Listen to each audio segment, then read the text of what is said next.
காலம் நமக்கு அளித்த கையிருப்பு, தமிழ் பகை முடிக்க வந்த பெருநெருப்பு, 12 கோடி தமிழ் தேசிய இனத்தின் ஒற்றை நம்பிக்கை, தலைவர் தந்த தமிழ் கொடை, அருமை அண்ணன் செந்தமிழ் சீமான் உங்களோடு.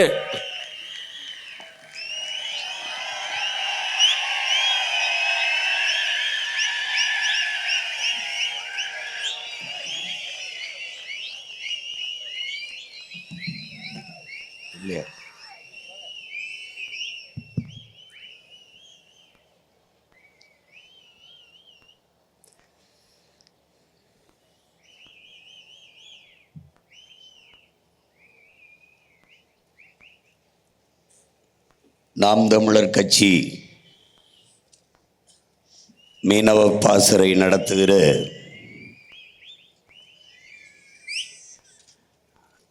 கடலம்மா மாநாட்டிற்கு உணர்வு எழுச்சியோடு கூடியிருக்கிற என்னுடைய உயிரோடும் உயிரோடும் உணர்வோடும் கலந்து வாழுகின்ற என் அன்பு உறவுகள் அனைவருக்கும் வணக்கம்.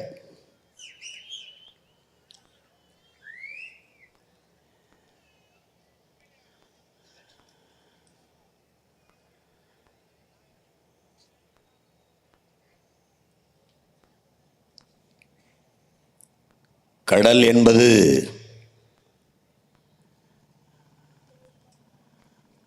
ஒரு நீர்ப்பரப்பு என்றுதான்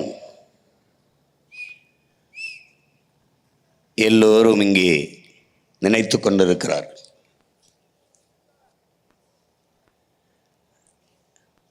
கடல் என்றால் என்ன?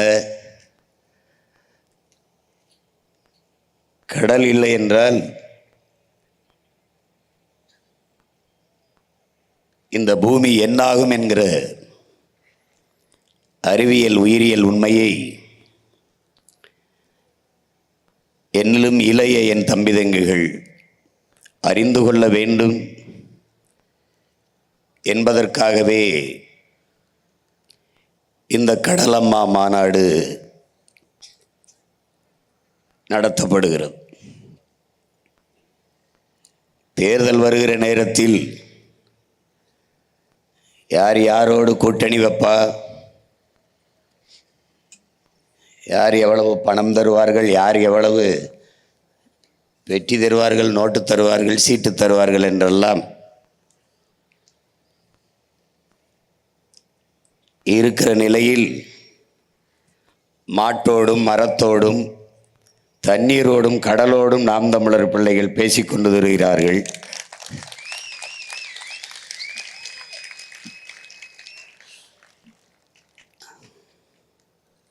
தமிழன்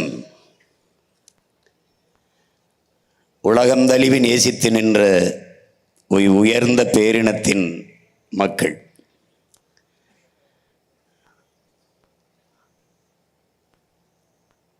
இயற்கையை, உலக உயிர்களை போற்றி கொண்டாடிய ஒரு பேரினத்தின் பிள்ளைகள்.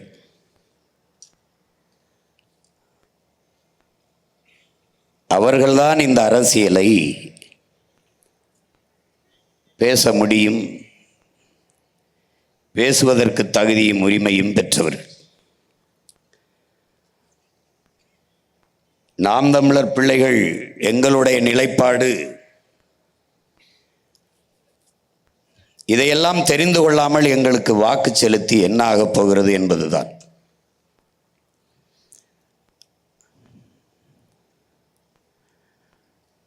மரம்,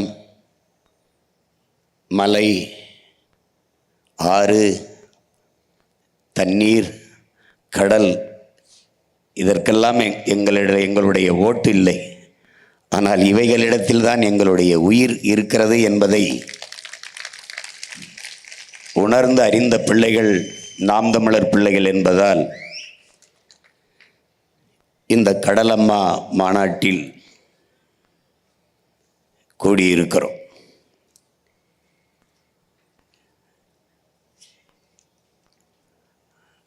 என் அன்பிற்குரிய தம்பி தங்கைகளே, பேரன்பு கொண்டு நான் நேசிக்கின்ற என் அன்பு பெற்றோர்களே, உங்கள் பிள்ளைகள் எடுத்து வைக்கும் இந்த அரசியலை ஆழ்ந்து கவனியுங்கள். ஓட்டுக்கு நிற்கிறவர்கள் இதையெல்லாம் செய்ய மாட்டார்கள். நாட்டுக்காகவும் மக்களுக்காகவும் நிற்கிற பிள்ளைகள் தான் இது போன்ற அரசியலை முன்னெடுப்பார்கள்.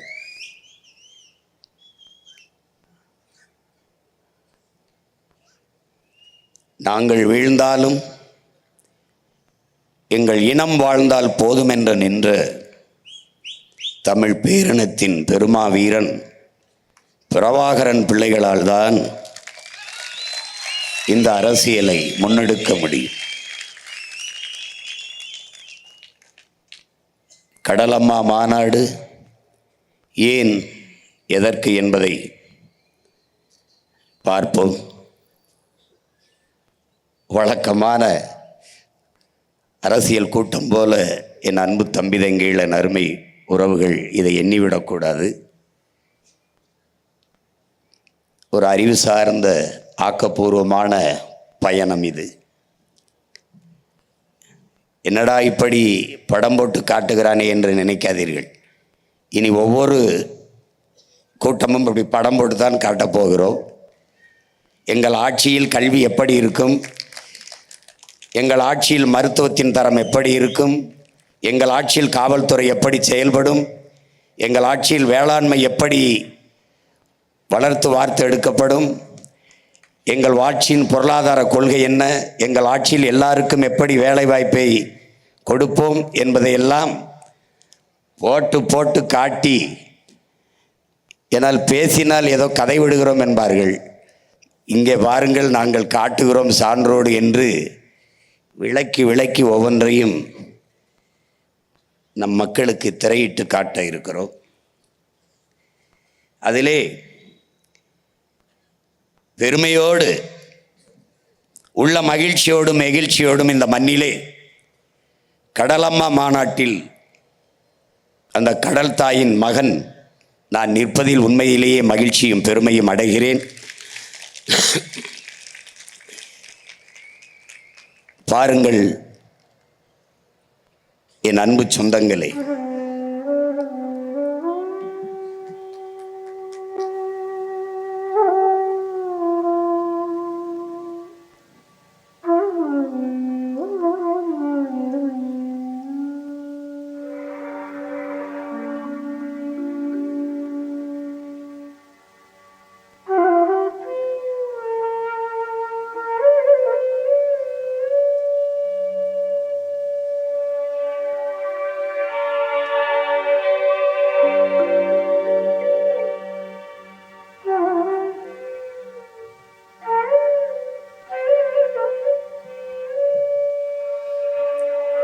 நம்ம அம்மா கடல் அம்மா வான்முகந்த ஆதி நீயே ஆழித்தாயே கடல் சூழ் உலகு காப்பதே அழகு என்று வான்முகந்த நீர் மலை பொழியவும் மலை பொழிந்த நீர் கடல் பரப்பும் என்று பட்டினைப்பாலை பாடுகிறது. குறிஞ்சியும் மலையும் மலை சார்ந்த இடமும் குறிஞ்சி, காடும் காடு சார்ந்த இடமும் முல்லை, வயலும் வயல் சார்ந்த இடமும் மருதம், கடலும் கடல் சார்ந்த இடமும் நெய்தல். இதிலே இந்த நெய்தல் நிலம் மனிதகுல வரலாற்றில் 4வது தாய்மொழி என்பதை என் அன்பு பிள்ளைகள் அறிந்து கொள்ள வேண்டும்.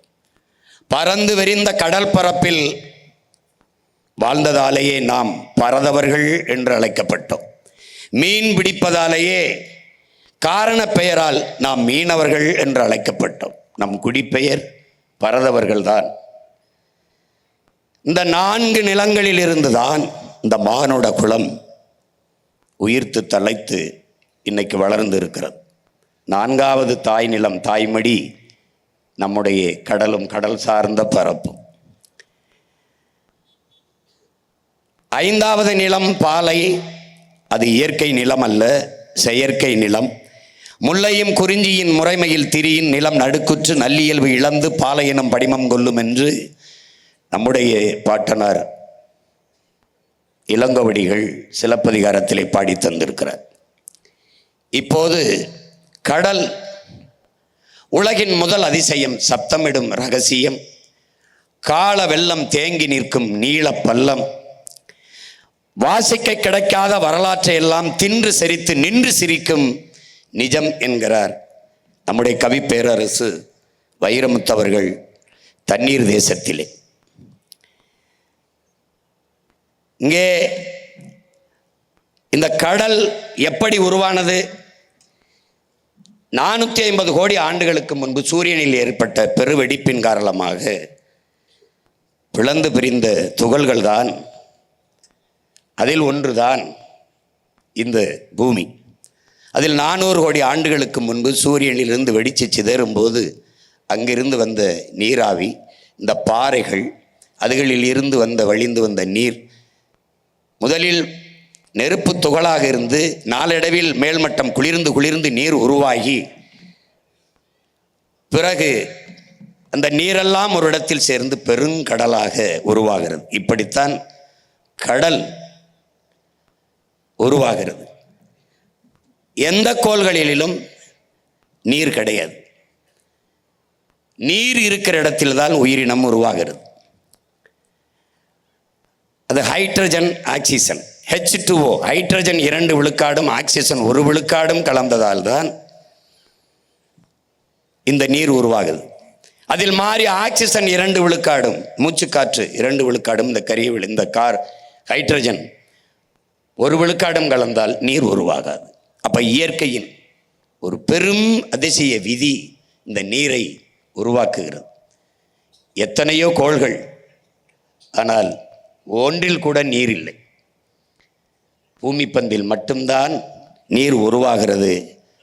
அதுதான் நம்முடைய கடல் அம்மா. இந்த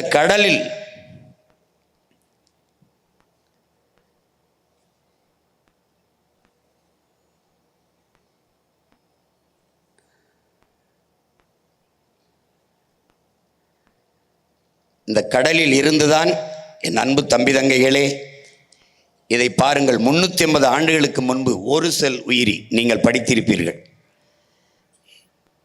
இதை பிரசவித்த நம் தாய் கடல். அதனால்தான் அவள் கடல் அம்மா. உலக உயிரில் முதல்ல பிரசவித்த தாய் அவள்தான். அவளுடைய கருப்பையில் தான் இந்த ஒரு செல் உயிரினம் உருவாகிறது. அதை பிரசவித்தவள் கடல். அதனால்தான் அவள் கடல் அம்மா. இதில் இருந்துதான் பல்வேறு படிநிலை மலர்ச்சி மாறி மாறி மாறி, அதை பரிணாமம் என்கிறார்கள், நாம் படிநிலை மலர்ச்சி என்கிறோம். மாறி மாறி ஒவ்வொரு காலகட்டத்திலும் பல ஆயிரம் ஆண்டுகள், பல லட்சம் ஆண்டுகள் அப்படி மாறி மாறி மாறி மாறி பல்வேறு படிநிலைகளில் பல்வேறு வடிவங்களை பெற்று மாறி வருவதை பாருங்கள்.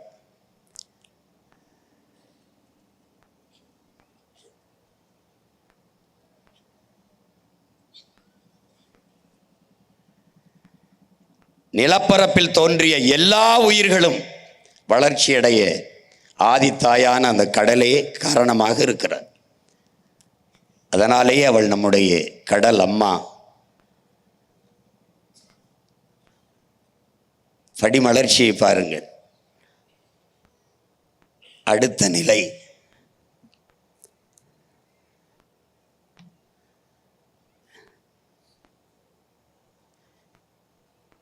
இதைத்தான் நாம் படிநிலை பாய்ச்சல் என்கிறோம்.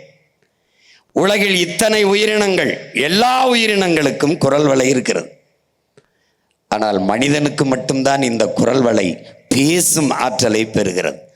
இதைத்தான் படிநிலை மலர்ச்சியில் படிநிலையில் பெரும் பாய்ச்சல் என்று அறிவியல் குறிப்பிடுகிறது. இந்த பெரும் பாய்ச்சலை பெற்று இதில் ஆழ்ந்து கவனிக்க வேண்டும். உலகில் எத்தனையோ கோடிக்கணக்கான உயிரினங்கள், இதில் எந்த உயிரினத்தாலும் இந்த இயற்கை அன்னைக்கு பூமி தாய்க்கு அழிவில்லை, பேரிடர் இல்லை. கடைசியாக வந்த சமூக விலங்கு இந்த மனித மிருகத்தால் தான் இந்த பூமி தாய்க்கு இவ்வளவு பெரிய பேரிடரும் அழிவு. இதற்கு காரணம் அவனுடைய ஆசை அல்ல, பேராசை. அளவுக்கு ஆசைப்படாமல் அளவுக்கு அதிகமாக அவன் ஆசைப்பட்டதால் இந்த அழிவை நம் அன்னை எதிர்கொண்டிருக்கிறாள். இங்கே தாய் தந்தை பார்க்கிறோம். சூரியன் தந்தை, கடல் நம் அம்மா தாய். இயற்கையின் இருவரின் இணைவிலே நீராவி ஆகி அப்படியே மேலே சென்று மேகமாய் உருமாறி இந்த பூமிக்கு மழையாக கொட்டுகிறது.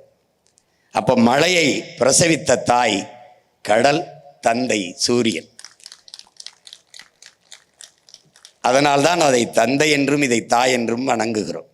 நீங்கள் பார்ப்பீர்கள், ஆழ்கடலில் குளித்து ஆதி தந்தை சூரியனை இன்று வரை வணங்குகிறோம். இன்று வரை கதிரவன் வழிபாடு, ஞாயிறு வழிபாடு இருக்கிறது. அவர்கள் சூரிய நமஸ்காரம் என்கிறார்கள். நாம் சூரிய ஞாயிறு வழிபாடு, கதிரவனை போற்றுவோம் என்பதும். திங்களை போற்று, உங்களுக்கு புரியுதுன்னு, ஞாயிறு போற்றுதும் ஞாயிறு போற்றுதும் பாடல் வருவதெல்லாம் பார்க்கிறீர்கள். இந்த மழை பொழியுது. இதைத்தான் நம்முடைய வள்ளுவ பெருமகனார் நீரின்றி அமையாது உலகு என்கிறார். நீர் இல்லை என்றால் புல்லு பூண்டு ஓன்னும் கிடையாது. அப்ப நீரின்றி அமையாது உலகு என்றால் கடலின்றி அமையாது நீர். புரியுதுன்னு நினைக்கிறேன். இப்ப இதயம் துடித்தது பார்த்தீர்கள். உலகத்தின் பூமியின் இதயம் கடல். மனித உடலில் இதயம் எப்படி இரத்தத்தை எல்லா நாளங்களுக்கும் பீச்சி, எல்லா இரத்த நாளங்கள் வழியே எப்படி உடலின் எல்லா உறுப்புகளுக்கும் பீச்சி இரத்தத்தை பம்ப் பண்ணி, அதாவது அழுத்தி தள்ளுகிறாளோ, அப்படி உலகில் எல்லா உயிர்களுக்கும் நீரை, அந்த உயிர்ப்பாலான நீரை பீச்சி தள்ளுபவள் கடல். அதனால் பூமியின் இதயமாக துடித்து கொண்டிருப்பது கடலம்மா. அவள் இல்லை என்றால் ஒண்ணுமில்லை. 70 விழுக்காடு கடல்தான். என் அன்பு தம்பி தங்கைகள் புரிந்து கொள்ள வேண்டும். இந்த பூமியில் 70 விழுக்காடு நீரால் நிரம்பி இருக்கிறது. மீதி 30 விழுக்காடு தான் தரைப்பகுதி. அதிலே 1/3 காடு இருக்க வேண்டும். அப்படி என்றால் 20 விழுக்காடு தான் நிலப்பரப்பு. அந்த 20 விழுக்காட்டு நிலப்பரப்பில் வாழ்கிற இந்த மனித பதர்களால் தான் இவ்வளவு சிக்கல் இந்த பூமிக்கு வருகிறது.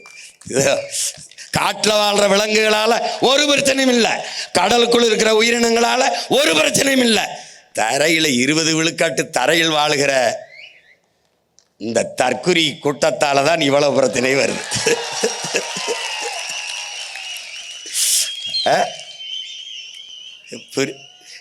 பாருங்க பாருங்க, பார்த்துட்டே இருக்கு. மீட்டோ. எனவே இந்த பூமி பந்து 70 விழுக்காடு நீரால் சூழப்பட்டிருக்கிறது.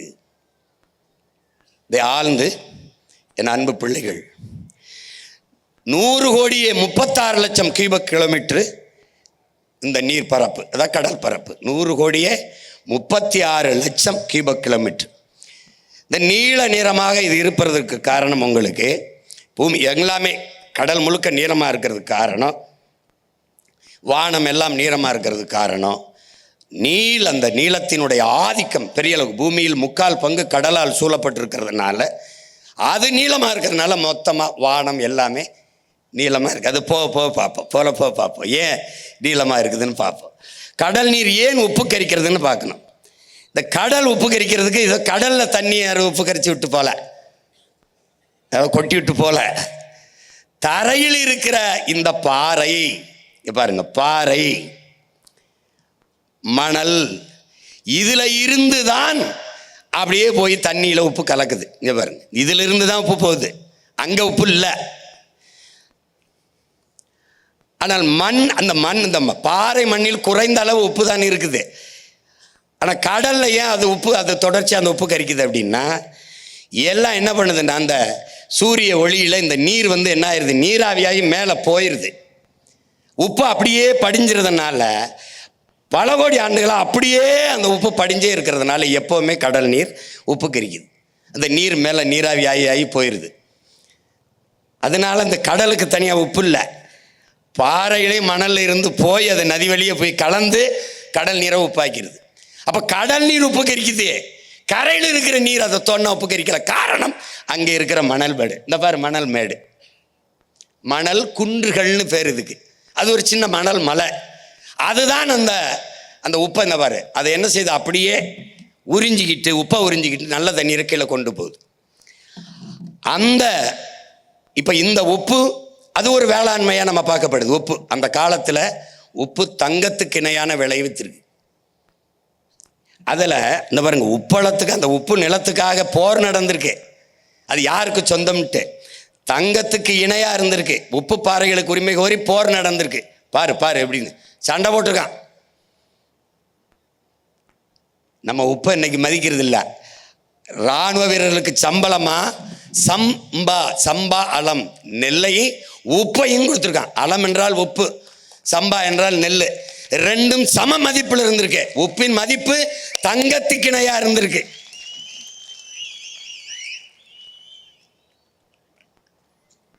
அப்ப இனிமே உப்பு வியாபாரியா தங்க வியாபாரி மாதிரி நீ பார்க்கணும்.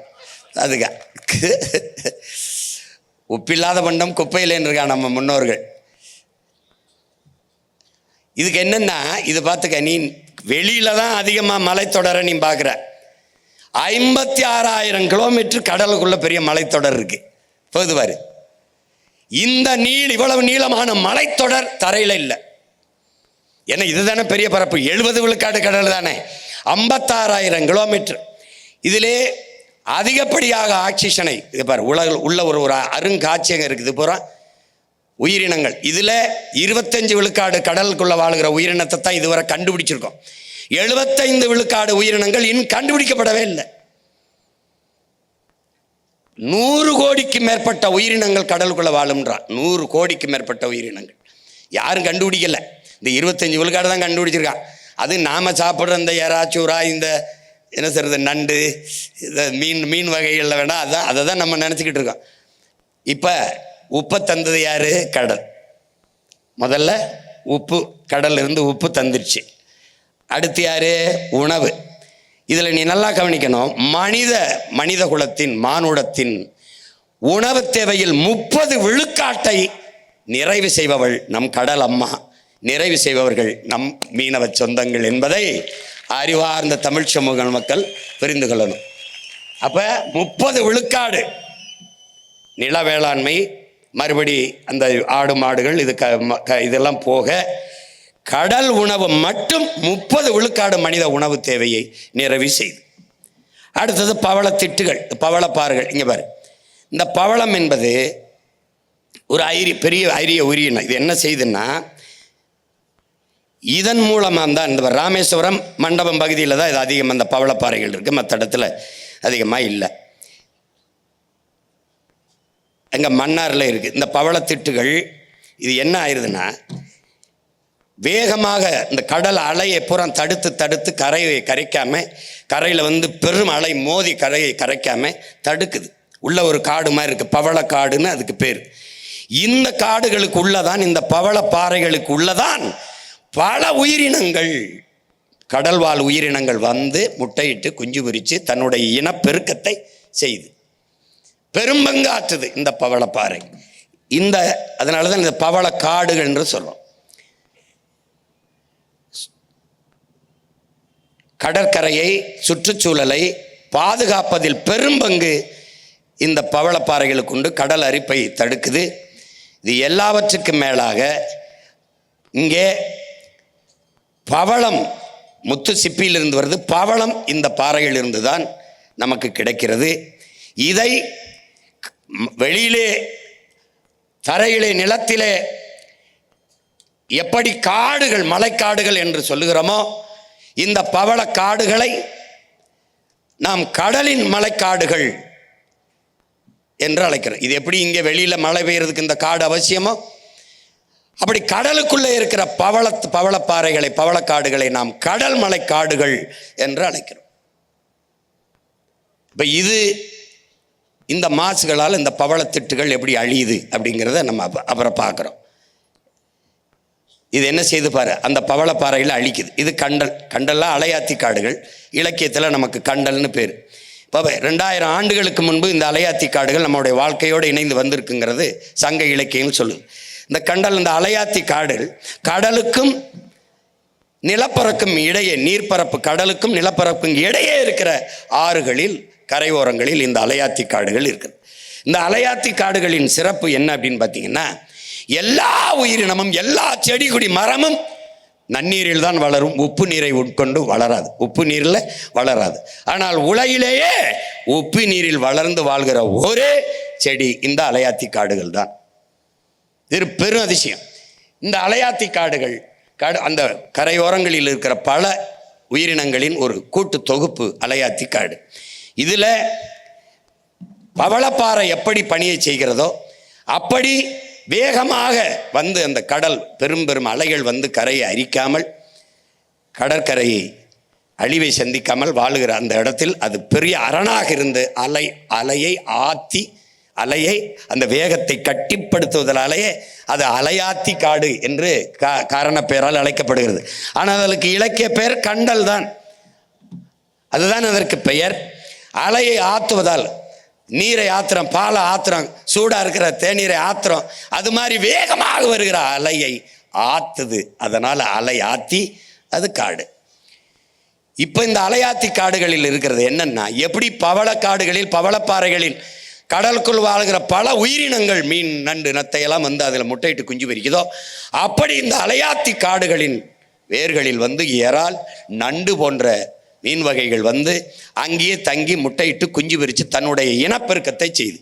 அப்போது அலையாத்தி காடுகளின் பங்கு பாரு, நண்டு இந்த வேருக்குள்ளே போகிறத பாரு, இதுக்குள்ளே தான் வாழுது. இந்த இயற்கையின் சீற்றங்களால் இந்த கடற்கரை கிராமங்களை அழியாமல் பார்த்து கொள்வதில் பெரும் பங்கு இந்த அலையாத்தி காடுகளுக்கு இருக்கு. இப்போ இந்த அலையாத்தி காடுகள் அழிவதை நீ பார்க்குற. இதற்கு காரணம் என்ன உனக்கு தெரியும். நச்சு கழிவுகளை கொட்டுவது, இது ஒரு பொருட்டாவே நீ நினைக்கிறது இல்லை. அலையாத்தி காடு அது ஏதோ ஒரு செடி, ஒன்றத்துக்கு உதவாத ஒரு செடின்னு நினைக்கிற. உனக்கு இதெல்லாம் எப்படி வரணும், உனக்கு பூக்கணும், காய்க்கணும், பழங்கள் தொங்கணும், அதை தான் நீ மரம், அதை தான் செடின்னு நினைப்ப. இதை நீ இது பொருட்டா கருதுறதில்ல. அது செத்துச்சுன்னு வச்சுக்க, மொத்தமாக நீ செத்துருவாங்கிறத உனக்கு காலை உணர்த்தும். அப்புறம் நீ என்னை தேடுவேன், இங்கே பாரு, தேடுவேன்.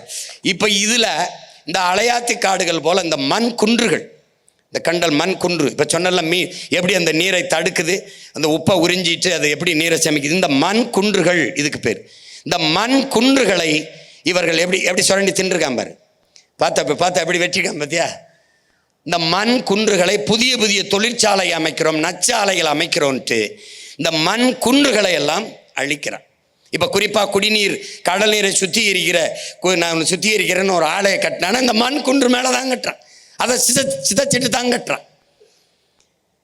அப்போ அதனால ஒவ்வொன்றுமே பேராபத்தை உருவாக்கி கொண்டு வருகிறது.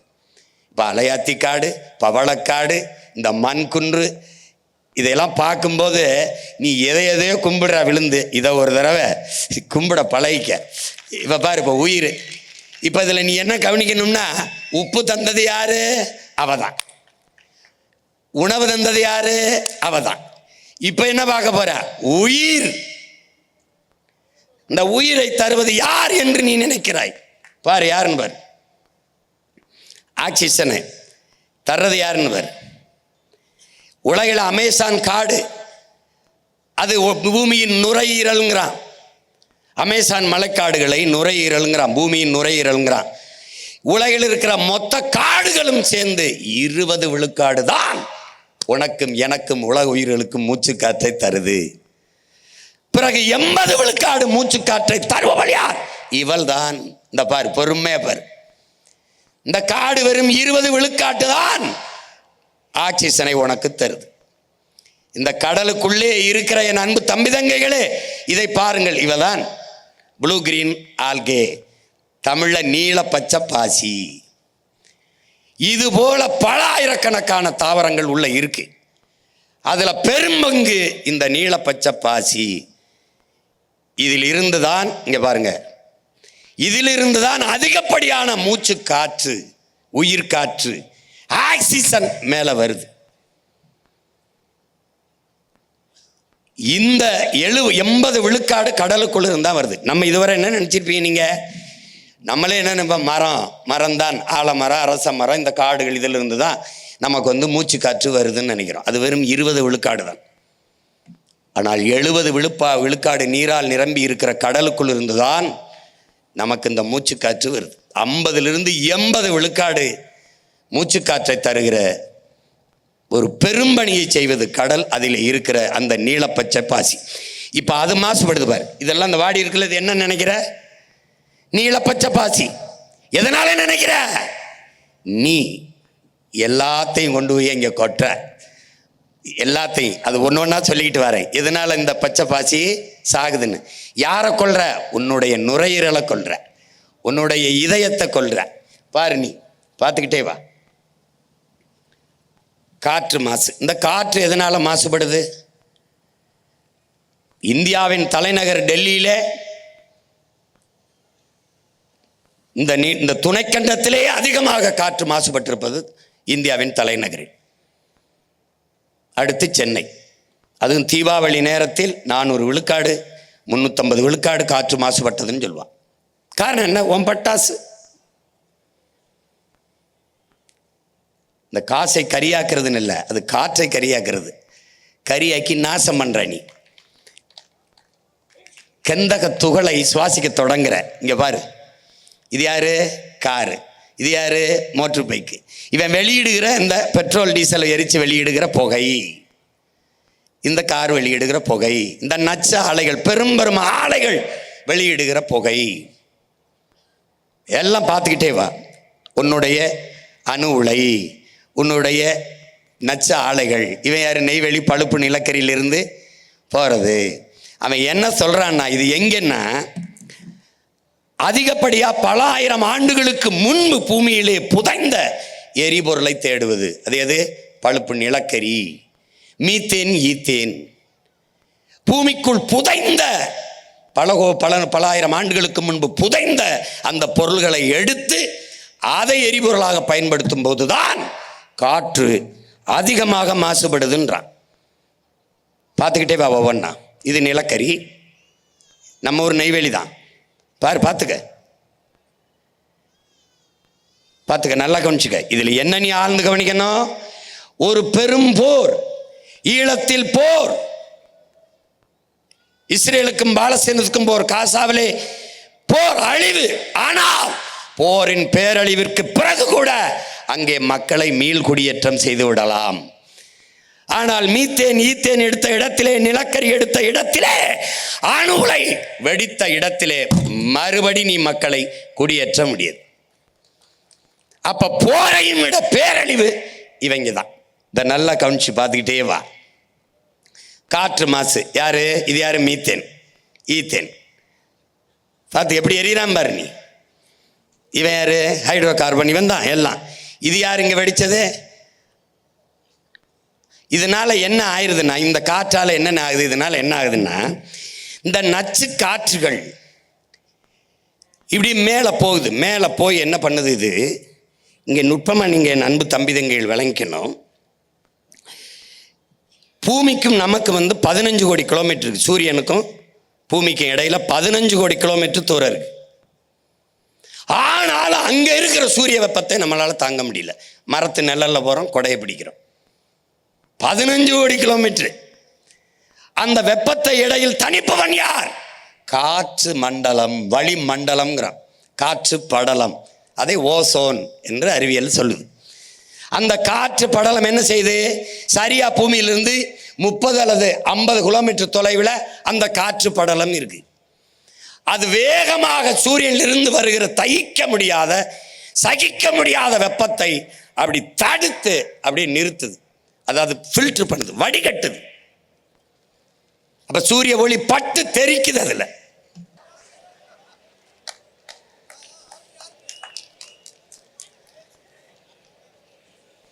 டேய், குண்டு மழை பொழியும் போதே ஓடாம ஒரு இடத்துல நின்ன வீர மறவர்களின் பிள்ளைகள். குளிர் மழைக்காடா நம்ம களைஞ்சு போயிடுவோம்.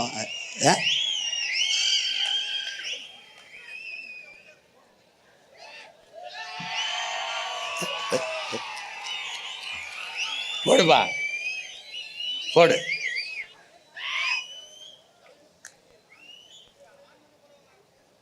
அங்க போடு. போடு.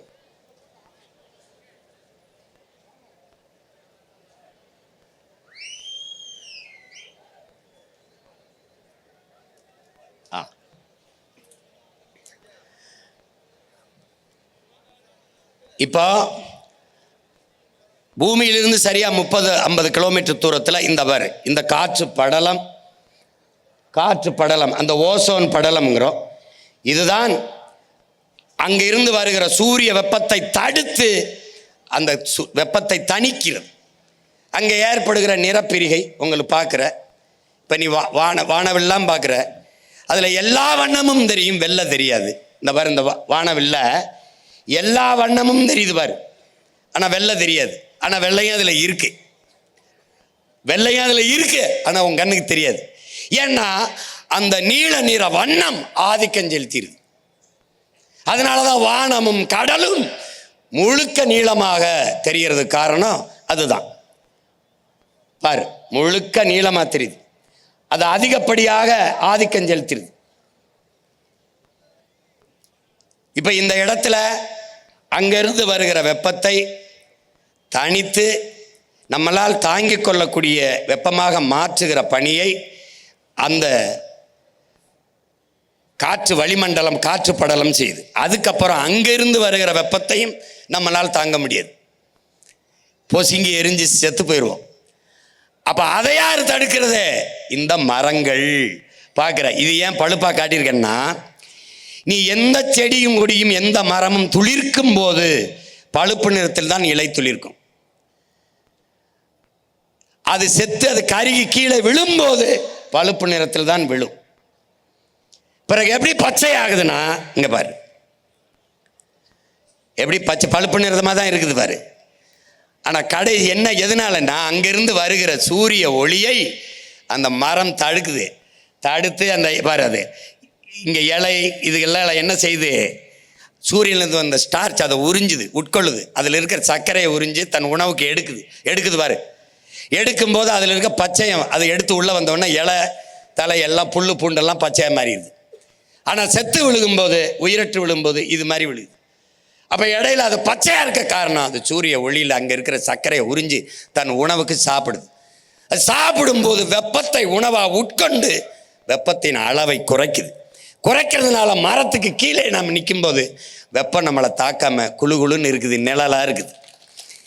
அப்ப யாரு பெரிய வேலையை செய்யறது? யாரு? இந்த காற்று படலம். அதை தந்தவள் கடலில் இருந்து போற அந்த ஆக்சிஜன், அந்த மூச்சு காற்று வளிமண்டலத்தை உருவாக்கிய கடலம்மா தரையிலே இருக்கிற இந்த மரம். இப்ப கடலுக்கு என் மாநாடு சீமானவன் தம்பி தங்கைகளும் போடுறாங்க, மரத்துக்கு என் மாநாடு சீமானவன் தம்பி தங்கையும் போடுறாங்கன்னு இந்த அறிவுகட்ட, இந்த கேடுகட்ட, கேவலங்கட்ட இனி எவனும் கேட்க மாட்டான்னு நினைக்கிறேன். சரிதானே? கேட்டா எவனாவது பேசுனான்னா என்ன சொல்லு, உங்களுக்காக ஒரு மருத்துவமனை கட்டுறோம், பெரிய பைத்தியக்கார மருத்துவமனைன்னு சொல்லி.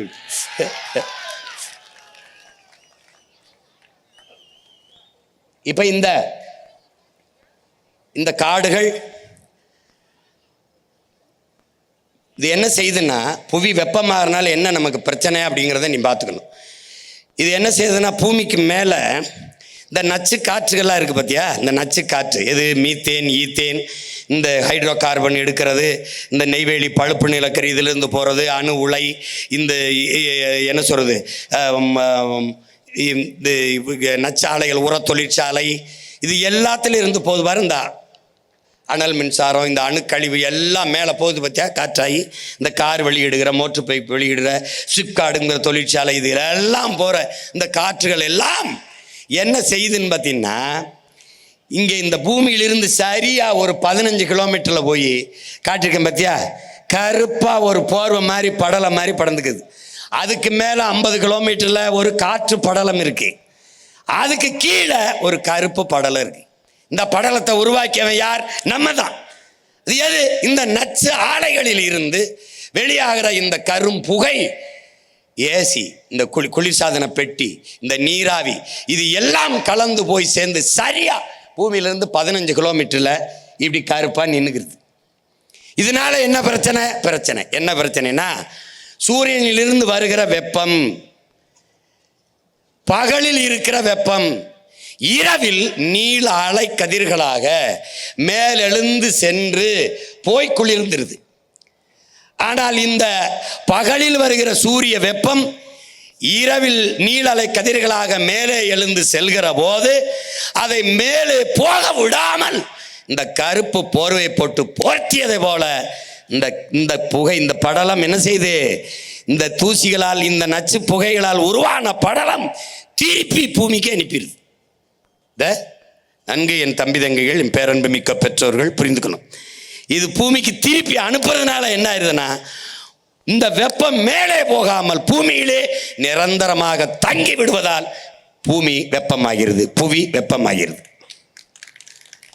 புரிஞ்சிருச்சா? இந்த புவி வெப்பமாவதால் என்னென்ன பிரச்சனை? பருவ நிலை, கால நிலை மாறிடுது. அதனால என்னென்ன பிரச்சனை இப்ப பாரு. காலநிலை,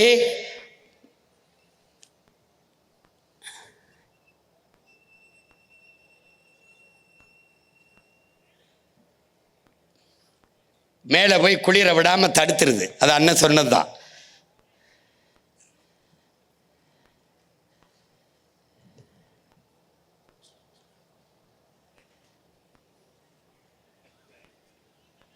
இப்ப பாரு, புவி வெப்பமாவதால் என்னென்ன பிரச்சனைன்னு நீ கேட்கும்போது உனக்கு விளக்குறேன் பாரு அண்ணன். இந்த பூமி வெப்பமாகிறதுனால இப்போ என்ன செய்யுது, பூமியில் பெரும்பங்கு யாரு? கடல் நீர். அது கொதிக்க ஆரம்பிக்குது, அது வெப்பமாகுது. இந்த கடல் நீர் வெப்பமாகும்போது பாரு, இந்த ஓலை கொதிக்குது, அந்த கடல் வெப்பமாகுது, கொதிக்குது. இங்கே பாரு கொதிக்குது. இப்போ நீ என்ன புரிஞ்சுக்கணும்னா, இந்த வெந்நீரில் ஒரு உயிரோட ஒரு மீனையோ ஒரு இதையோ ஒன்று போட்டின்னு என்ன போகும்? செத்து போகும். அப்போது கடல் அளவுக்கு அதிகமாக கொதிக்கும் போது என்ன ஆயிடுது? கடலுக்குள்ளே இருக்கிற பல கோடிக்கணக்கான உயிரினங்கள் செத்து போகுது.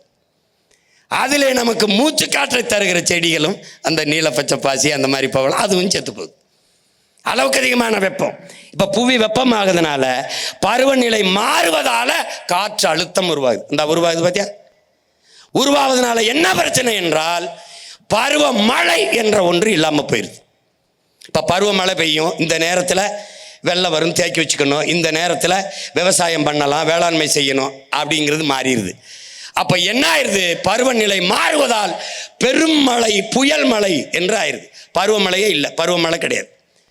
இந்த பருவமழை பொய்யாகி போய் புயல் மழை, பெருமழை, இது ரெண்டு தான் இருக்குது இங்கே பூமியில். இனி இது ரெண்டுக்கு தான் வாய்ப்பு இருக்குது. காரணம் என்ன? புவி வெப்பமாகுது. இப்போ பருவநிலை மாறுது, பருவநிலை மாறுது, காலநிலை மாறுது என்று எல்லோரும் பேசுவார். அது மாறலை. மாற்றினது யார்? இந்த மனித பதர்கள் தான். இதை நல்லா விளக்கணும். அதை மாற்றினவன் நாம் தான். அது மாறலை.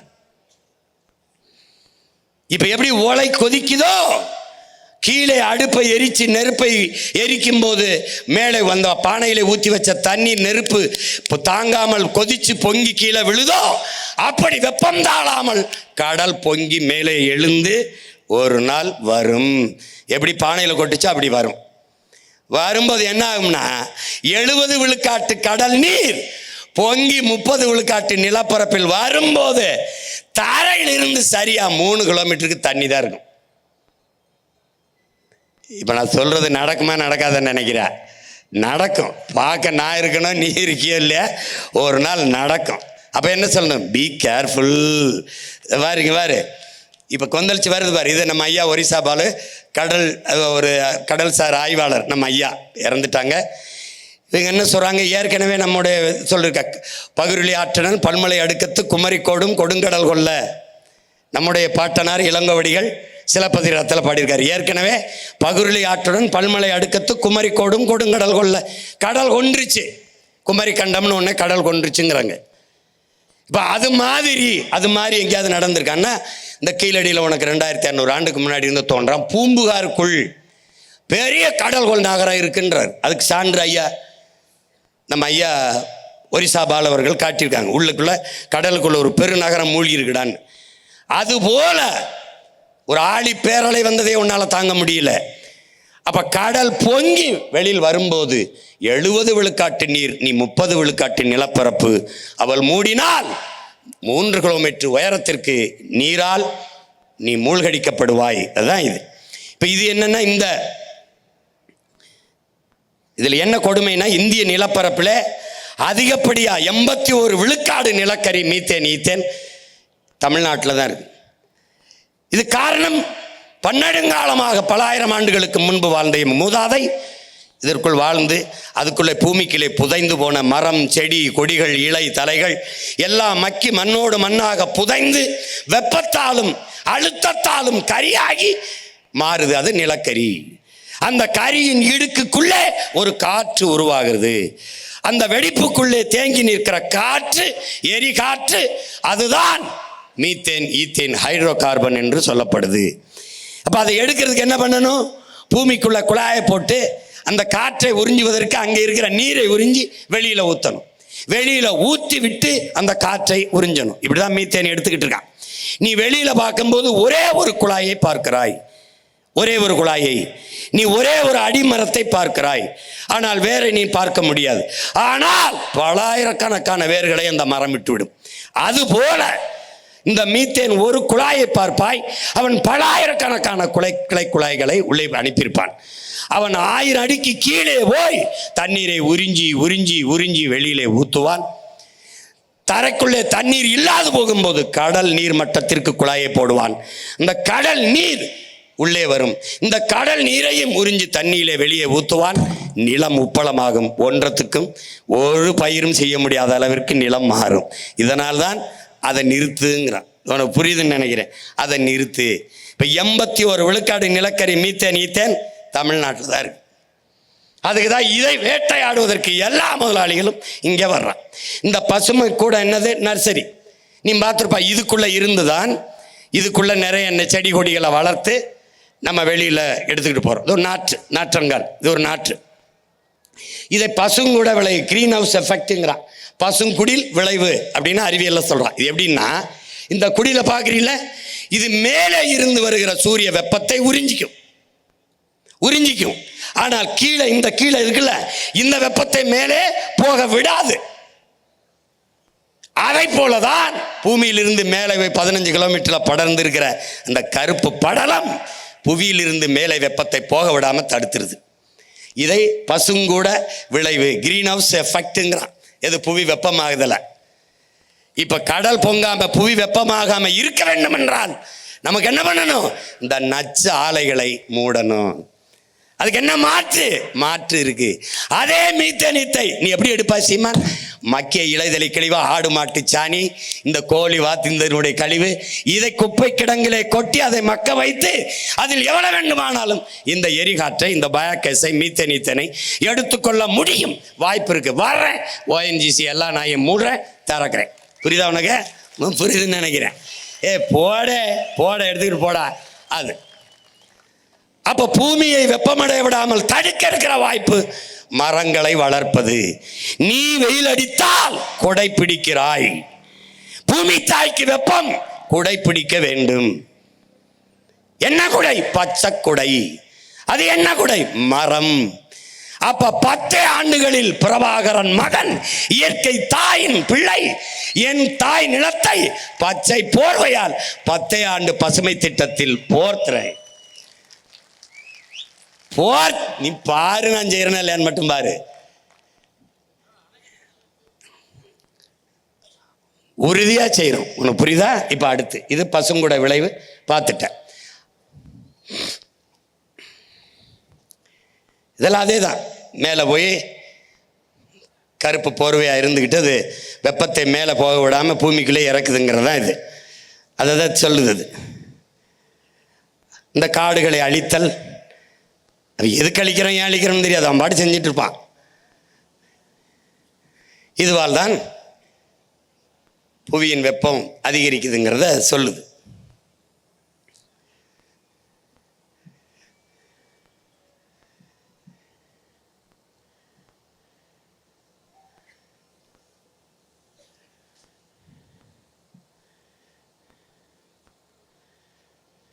இதில் என்ன சொல்ல வருதுன்னா, இந்த பூமியிலிருந்து நம்ம எடுக்கிற மீத்தேன் ஈத்தேன் இருக்குல்ல, அதன் அளவு குறைவு.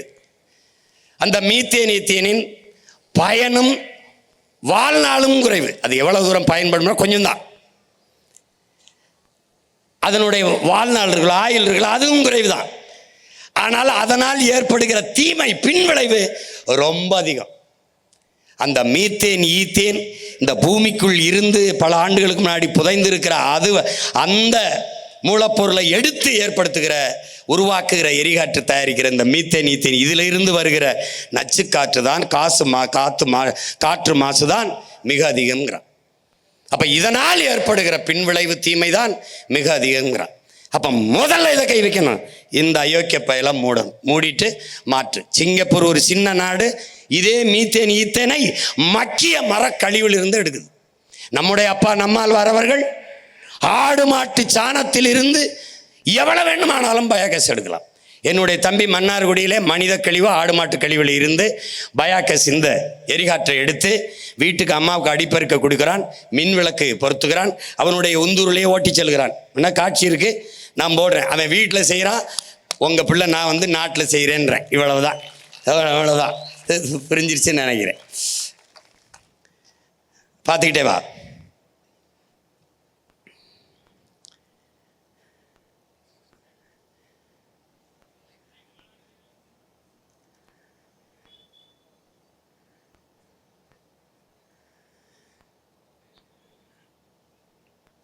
அது மிகப்பெரிய பேரழிவை ஏற்படுத்துங்குது. இப்போ என்ன சொல்ல வருதுன்னா, அது உன்னால் இந்த கடலில் இருக்கிற இப்போ நீ ஒரு காடை வெட்டி அழிச்சிட்ட, நான் நட்டு வச்சு வளர்த்துடலாம், உனக்கு புரியுதுன்னு நினைக்கிறேன். இப்போ தண்ணியை உறிஞ்சி வித்துடுற, நான் தடை பண்ணிவிட்டு தண்ணீரை சேமித்து வச்சுட்டு செத்துருவேன். ஆனால் கடலுக்குள்ளே இருக்கிற பவளப்பாறையவோ அந்த நீலப்பச்சை பாசியவோ என்னால் ஒன்றும் உருவாக்க முடியாது. அப்போ என்ன செய்யணும், மிக கவனமாக கடல் அம்மாவை நம்ம பார்த்துக்கணும். உன்னைய பெற்ற தாய் என்னைய பெற்றாள், உன் தாயை ஒருத்தி பெற்றாள், உலக எல்லா உயிர்களையும் பெற்ற தாய் இவதாங்கிறத நீ கவனத்தில் வச்சுக்கணும். அப்போ அவளை எவ்வளோ தூரம் போற்றணும் பார்த்துக்க. சும்மா வெறும் வெற்று வார்த்தையில் கடலம்மா இல்லை. அவளை ஏண்டா ஒரு எல்லாவற்றையும் கொடுக்கிறவனை ஏண்டா கருணை கடல்னு சொல்கிறான். கருணையோடு எல்லாவற்றையும் கொடுக்கிற ஒன்று இருக்குன்னா உலகத்தில் கடல் தான். அதனால தான் கருணை கடலே என்று சொல்கிறோம். அப்படின்னா அவள் யாருன்னு நீ பார்த்துக்க. இப்போ கடல் நெகிழி இந்த மாதிரி பாரு, இதில் நீ என்ன கவனிக்கணும்னா, கடல் எதனால் மாசுபடுது, காற்று எப்படி மாசுபடுது பார்த்துட்ட. காற்று மாசால என்ன, புவி வெப்பமாகுது, புவி வெப்பமால என்ன, கடல் கொதிக்குது. இப்போ இது என்ன, கடல் நெகிழி மாசு. இப்போ இந்த நெகிழிங்கிறது என்ன நீ பார்க்குற, இதை நெகிழி, அதை ஆங்கிலத்தில் பாலித்தீன்கிறோம், பிளாஸ்டிக்கு குழைமம், தமிழில் குழைமம். இவை ரெண்டையும் இதனால் ஒழிக்க முடியுமா? முடியாது. 4 நூற்றாண்டுக்கு முன்னாடி நம்ம இந்த பிளாஸ்டிக்கு இந்த நெகிழி குப்பையில் இருந்தோமா? இந்த பை இருந்துச்சா? நம்ம அம்மா கையில் பிளாஸ்டிக் குடம் இருந்துச்சா? இந்த நாற்காலியில் தான் உட்கார்ந்துருந்தியா நீ? இது இல்லாமல் நம்ம வாழ்ந்தது இல்லையா? அப்போது இதை தடை செய்யாமல் கிளீன் இந்தியாங்கிறது எவ்வளோ பெரிய ஏமாற்று என்பதை நீ பார்க்கணும்.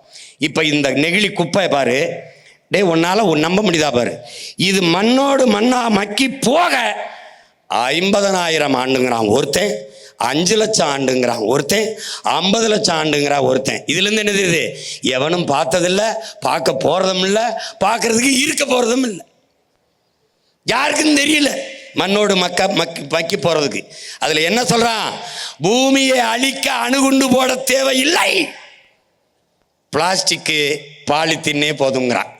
அணுகுண்டு உடனே அழிவை தரும், இது கொஞ்சம் கொஞ்சமாக அழிவை தரும், ஆனால் உறுதியாக அழிவை தரும். பார், இப்போ இந்த நெகிழி குப்பையை பார்த்துக்க, எங்கே போகுது பாரு.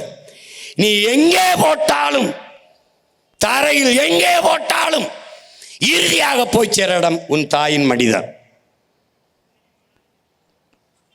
நல்லா கவனி, பார்த்துக்க.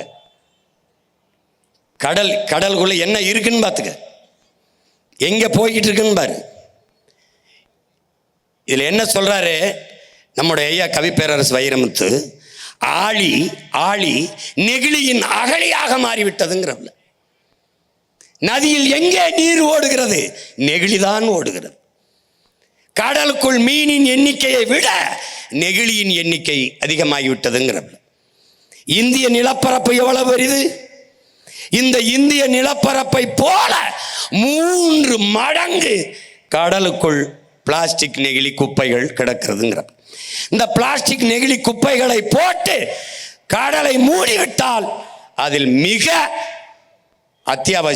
அவசியமான உயிரினங்களான பவளப்பாறைகள், இந்த நீலப்பச்சை பாசி போன்ற அந்த உயிர்காற்றை தருகிற செடிகள் எல்லாம் அழிவை சந்திக்கும் போது பூமி அழிவை சந்திப்பதை தவிர வேறு வழி இல்லை. இதை விளக்குவதற்குத்தான் உங்கள் உடன் பிறந்தவன் இந்த கடலம்மா மாநாடை போட்டு, அது நான் பேசினால் உங்களுக்கு எங்கே புரியாது போய்விடுமோ என்று பயந்து படம் போட்டு காட்டிக்கிட்டு இருக்கேன். ஏன்னா நீ படம் காட்டுறவனுக்கு போய் படங்க இது ஆடல் பாடல் படம் இல்லை, ரொம்ப அவசியமான அர்த்தமுள்ள படம். அதை பார்த்தா பாடையில் போவ, இதை பார்த்தா பல்லாண்டு நல்லபடியாக வாழ்வேன். அதுக்கு தான் இதை இப்படி போட்டு காட்டுறேன். பார்த்துக்க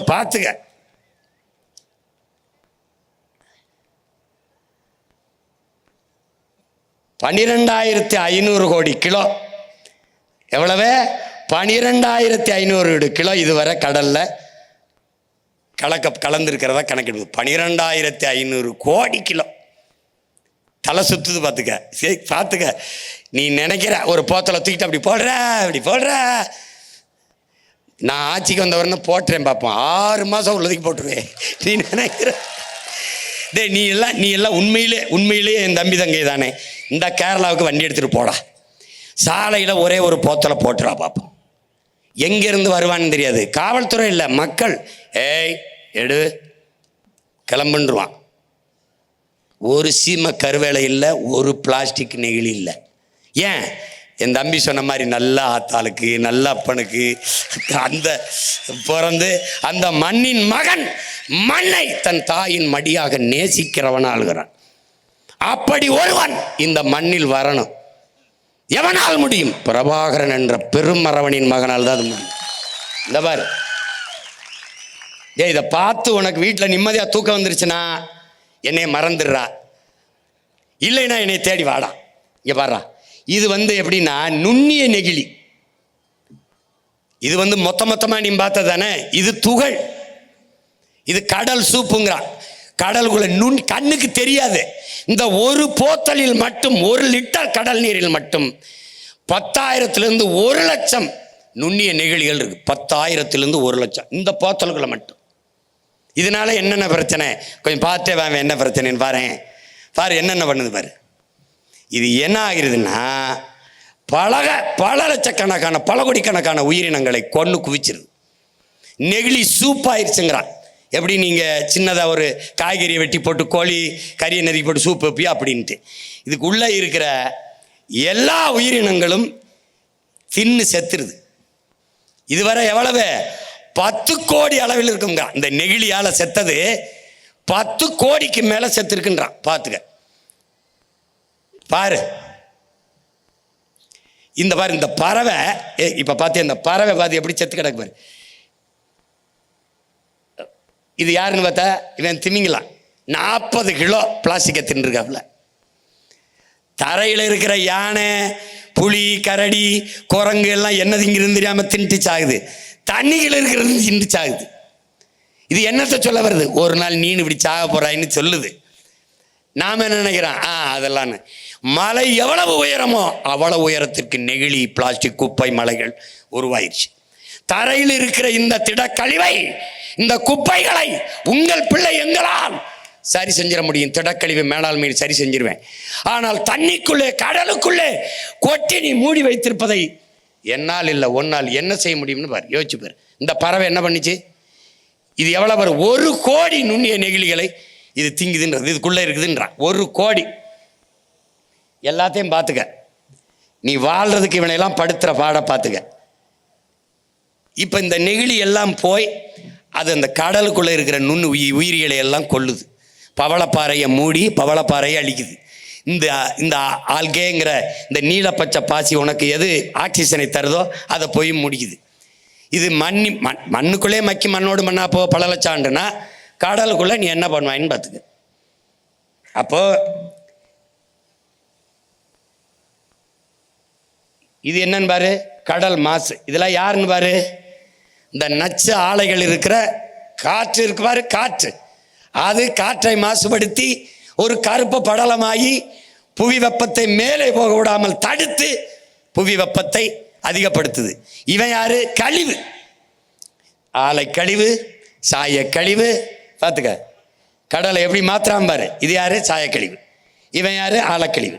இவன் யாரு? சாயக்கழிவு. இவன் யாரு தெரியுதா? டே டே அவன் யாரா? இந்த பாரு, முதல்ல போனான் தெரியுமா அவன் யாரு? ஆறுல வந்த தண்ணி. எந்த ஆறுல? காவிரியில். ஒரு ஆள் உயரத்துக்கு சோப்பு நுற மாதிரி வந்தான். அவன் யாருன்னு நினைக்கிற? காவிரியில் தண்ணியை திறக்கும் போது அவனுடைய ஆலைகளை எல்லாம் அப்படியே அப்படியே அந்த ஆலை கழிவெல்லாம் சேமிச்சு வச்சிருந்து தண்ணி நமக்கு திறக்கும் போது திறந்து விட்டுறான்.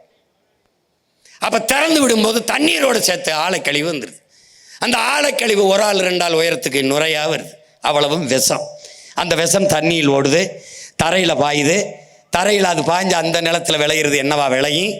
அதை குடிக்கிறோம். எதை குடிக்கிறோம்? அதை நாம குடிக்கிறோம்.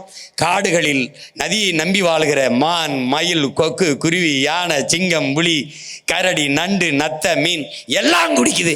எதை குடிக்குதுன்னு பாரு. அப்போ நீருக்கு பதிலாக விஷத்தை உண்டு கொண்டிருக்கான். இப்ப யாரு இதெல்லாம் எங்கே போய் கலக்குது? உன்னுடைய கடலில். இது கடையில் ஆலை கழிவு, எண்ணெய் கழிவு. ஒரு தடவை உங்களுக்கு எண்ணூரில், என் தங்கச்சிக்கு தெரியும்னு நினைக்கிறேன், எண்ணூரில் எண்ணெய் கொட்டிடுச்சு. நாங்கள்லாம் போய் நின்னதை எடுக்கிறதுக்கு போராடினோம். அப்போ எங்கள் ஐயா கக்கனுடைய பேத்தி மாவட்ட ஆட்சியராக இருந்தாங்க, பணி செஞ்சுக்கிட்டு இருந்தாங்க. நான் கேட்டேன், வாலிக்கிட்டு அள்ளிக்கிட்டு இருந்தாங்க எண்ணெயை, கடலில் கொட்டின எண்ணெயை. என்னன்னு கேட்டேன். கப்பலோட கப்பல் மோதிருச்சுன்னு. தம்பி லாரன்ஸ் படத்தில் பேய்க்கும் சண்டையும் வரல, அது மாதிரி கப்பலோட கப்பல் மோதிருச்சு. அது மோதினதில் எண்ணெய் கொட்டிடுச்சு. எப்படா இங்கிருந்து வர்ற கப்பலை பார்க்காம மோதிச்சுன்னா அதுக்கு பதில் இல்லை, கொட்டிருச்சு. உலகிலே மிக சின்ன நாடுகளில் கூட கடலிலே எண்ணெய் கொட்டினால் உளங்கூர்தியில், ஹெலிகாப்டரிலே, சிறு விமானங்கள் வானூர்தியிலே வந்து பொடியை தூவுகிறார்கள். வெள்ளையாக ஒரு பொடியை தூவுகிறார்கள். திருப்பி அரை மணி நேரம் பறந்து வந்து பொடி அந்த மேலே வந்த எண்ணெய் மேலாம் அப்படி திட்டு மாதிரி பறந்துக்கிறது. அப்படியே ஒரு பாய் போல் அந்த எண்ணெயை அப்படியே பொடியோட கலந்து சுருட்டிக்கிட்டு பறந்து போயிடுறாங்க. சின்ன நாடுகளில் காட்சிகள் இருக்கு, நீங்கள் பார்க்கலாம். ஆனால் இவ்வளவு பெரிய நாடு எண்ணெயை வாளிக்கிட்டு அள்ளிக்கிட்டு இருந்தது. ஒரு வாரம் அள்ளிட்டு எண்ணெயை அள்ளி முடிக்க முடியல, விட்டுட்டாங்க. நான் போய் கேட்டேன், என்னங்க அப்படியே விட்டுட்டு போயிட்டீங்கன்னு. அதுவே சரியாயிரும்ட்டான். அந்த எண்ணெய் தான் நீ இப்போ கொஞ்சம் முன்னாடி பார்த்தது மிதந்ததில்லை. இதெல்லாம் நீ பார்க்குற பவள பாறைகள் எப்படி போய் இந்த சாய கழிவு எப்படி உன் கடலை மாசுபடுத்துதுன்னு நீ பார்த்துக்க. உன்னால் நான் சொல்லும்போது கற்பனை பண்ண முடியாது. அண்ணன் காட்டிடுறேன் பாரு. இப்போ அடுத்து அணு உலை, நமக்கு உயிரோடு வச்ச கொல்லி. 2 ஆண்டுகளாக அணு உலைக்கு எதிராக நம்ம போராடணும். நீ பார்த்த தமிழ்நாட்டில் இடிந்த கரையிலையும் கல்பாக்கத்திலையும் இந்த அணு உலைகள் இருக்கு. அதில் இடிந்த கரையில மிகப்பெரிய அணு உலை நிறுவப்பட்டிருக்கு. இந்த அணு உலை வேண்டாம் என்று சொல்லும்போது அட்டானமிக் பவர், அணு உலை இல்லாது எப்படி மின்சாரம் நமக்கு கிடைக்கும், போதிய அளவுக்கு எப்படி மின்சாரத்தில் நாம் நிறைவடைவது என்று இவர்கள் கேள்வி எழுப்புவார்கள். அப்போது நமக்கு எழுகிற கேள்வி, மின்சாரம் கண்டுபிடிக்கப்பட்டது அணு உலையாலா? அணு உலை கண்டுபிடிக்கப்பட்டது மின் உற்பத்திக்காகவா? இந்த கேள்வி நமக்கு எழுகிறது. இதை அறிவார்ந்த என் தம்பிதங்கள் கேட்டு பார்க்கணும். அணு உலை கண்டுபிடிக்கப்பட்டது மின் உற்பத்திக்காக அல்ல, மின்சாரம் கண்டுபிடிக்கப்பட்டதும் அணு உலையால் அல்ல. இப்ப அந்த அணு உலை செர்னோபில்ல 1986 வெடிக்குது. உலகத்தின் பேரழிவு. அன்றைய அதிபர், ரஷ்ய அதிபர் கோப்பர்சேவ் பேசுகிறார், இது ரஷ்ய தேசத்திற்கு மட்டுமான அழிவு அல்ல, உலகத்திற்கு ஏற்பட்ட பேரழிவுங்கிறது. நாம் நம்பினோம் இந்த விஞ்ஞானிகள் நம்மை காப்பாற்றுவார்கள், ஆபத்து பார்ந்தவர்கள் என்று. ஏமாந்து விட்டோம் என்கிறார்கள். எனவே மிகப்பெரிய இரும்பு வேலியை போட்டுவிட்டு 1,00,000 ஆண்டுகளுக்கு இதன் அருகில் வராதீர்கள் என்று மூடி வைத்து விட்டு போய்விட்டார்கள். 86 வெடிக்கிறது. அவ்வளவு பெரிய பேரிடர், பேரழிவை பார்த்த பிறகு இந்தியாவிற்கு அந்த அணு உலை ஒப்பந்தம் போட்ட பெருந்தகை நம்முடைய ஐயா ராஜீவ் காந்தி அவர்கள். இந்த அணு உலை முதலிலே கேரளாவுக்கு தான் வருது. கேரளாவுக்கு வந்த அணு உலை எப்படி தமிழ்நாட்டுக்கு வந்தது? இங்கே அணு உலையை வைக்க வேண்டும் என்று போராடிய காங்கிரஸ், கம்யூனிஸ்ட், அந்த நிலத்தில் ஆளுங்கட்சி, எதிர்கட்சி, ரெண்டு கட்சியும் எங்கள் நிலத்தில் அணு உலை கூடாது என்று போராடினார். கேரள மலையாளிகள் தெளிவாக இருந்தார்கள். நாங்கள் வெளிச்சத்தில் வாழ்வதை விடவும் உயிரோட வாழ்வது முதன்மையானது, எங்களுக்கு வேண்டாம் என்று விரட்டி அடித்தார்கள். ஏன்? அவனுக்கு முதலில் சொன்னது போல நல்ல தாய் தகப்பனுக்கு பிறந்தவன், அந்த மண்ணின் மகன், மண்ணையும் மக்களையும் உயிராக நேசிக்கிறவன் தலைவனாக இருந்தான். இங்கே இந்த நிலத்திற்கு இனத்திற்கு சம்பந்தமில்லாத தரகர்கள், புரோக்கர்கள் தலைவர்களாக, அதிகாரிகளாக, ஆட்சியாளர்களாக இருந்ததால் என் நிலம் அழிவதோ, என் ஆத்தாளப்பன் சாவதோ, என் இனம் படுகொலை செய்யப்படுவதோ, அழிவதை பற்றி அவர்களுக்கு கவலை இல்லை, அனுமதித்தார்கள். என்ன நடந்தது? அவனுக்கு அணு உலை அமைப்பதல்ல நோக்கம், அணு பூங்கா அமைப்பதுதான் அவனுடைய நோக்கம். அணு குண்டின் மீது அமர்ந்திருப்பதும் அணு உலைக்கு அருகில் குடியிருப்பதும் இரண்டும் ஒன்றுதான். இது அண்ணன் சொல்லல. உலகிலே பாதுகாப்பான அணு என்ற ஒன்றே கிடையாது. இதையும் அண்ணன் சொல்லல, அணு விஞ்ஞானிகளே சொல்றான். இப்ப இதுல அணு உலை வெடிக்க வேண்டியது இல்லை, வெடிக்க வேண்டியதே ஒண்ணும் இல்லை. அணு உலையை குளிர்விக்கணும், அணு உலையை குளிர்விச்சுக்கிட்டே இருக்கணும். அந்த அணு உலையை குளிர்விக்க பீச்சு தண்ணி அடிக்கிறான் பார், அந்த தண்ணீர் கடலுக்குள்ள போய் கலக்கும். ஒன்று ஆறுல விடணும், கடற்கரை ஓரத்தில் கட்டுவதற்கு காரணமே அந்த தண்ணீரை கடலுக்குள் விடுவதற்கு தான். விடுவதால என்னன்னு பாரு, என்ன நடக்குதுன்னு பாரு. உனக்கு இதில் காட்சிப்படுத்தலை, தனியாக மறுபடியும் தேர்தல் அப்போ போட்டு காட்டுறேன் பாரு. இந்த அணு உலையை பீச்சி அடிக்கிற தண்ணீர் இப்படி தரையில் பட்டுச்சுன்னு வச்சுக்கடா, அதில் ஒரு புல் முளைக்கும். அந்த புல்லை மாடு மேயும். அந்த மாடு மெஞ்சுற மாட்டில் இருந்து பால் வருது. அந்த பாலை கறந்து அதிலிருந்து தயிர், நெய், மோர், வெண்ணெய், நெய்யை எடுத்து ஒரு கண்ணாடி போத்தலில் அடைச்சி அதை மூடியை திரியிட்டு ஒரு இருட்டு அரைக்கில் வச்சு கதவை பூட்டிட்டு இந்த போத்தலை உள்ள வச்சு நான் பகல் போல எரியுங்கிறான். இவ்வளவு போயும் அந்த அணு கதிர் குறையல. இந்த அணு கதிர் வீச்சு என்பது நன்கு கட்டப்பட்ட காங்கிரீட் மதில் சுவரை லட்சம் கிலோமீட்டர் வேகத்தில் ஊடுருவி கிழித்து கொண்டு வெளியேறுங்கிறார். அப்ப சதை எம்மாத்திரம்னு பாரு, பார்த்துக்கிட்டே இரு. இங்க பாரு, காட்டுறேன் பாரு, ஒவ்வொன்னா பாரு பாரு. இந்த அணு உலை இதை குளிர வைக்க, இது வெளி புறத்தோற்றம், உள்ளுக்குள்ள பாரு தண்ணீரை குளிர வச்சுக்கிட்டே இருக்கான் பாரு. இந்த தண்ணீர் எங்க உண்டி விடுவான்? கடலுக்குள்ள விடுவான். இது யாரு? செர்னோபில் வெடிப்பு. அதுக்கு முன்னாடி வந்தது எது? புகுஷிமா. இது ரெண்டையும் பார்த்த பிறகும் கூட இவங்க வெளிப்புற்றதா தெரியல. பெரு வெடிப்புக்கு பிறகு இதனால என்ன? இது யாரு? இங்க இதுல யாரு பார்த்தா? 100க்கும் மேற்பட்ட திமிங்கலங்கள் செத்து வெளியில வந்துச்சு. பார்த்த இதெல்லாம் யாரு? எங்கேயும் இல்லை, நம்மூர் கடற்கரை தான் தம்பி. இது நம்மூர் கடற்கரை தான். எதுக்கு இத்தனை லட்சக்கணக்கான மீன் செத்து ஒதுங்கி இருக்கு? அணுக்கசிவு, அணுக்கழிவு. நீ நச்ச உள்ள விட்ட, அது தின்னுட்டு அது பொதுவாரு வாழ முடியல, வெளியில வந்து கிடக்குவார், செத்து கிடக்குவார். பாரு எப்படி செத்து மிதக்குது பாரு.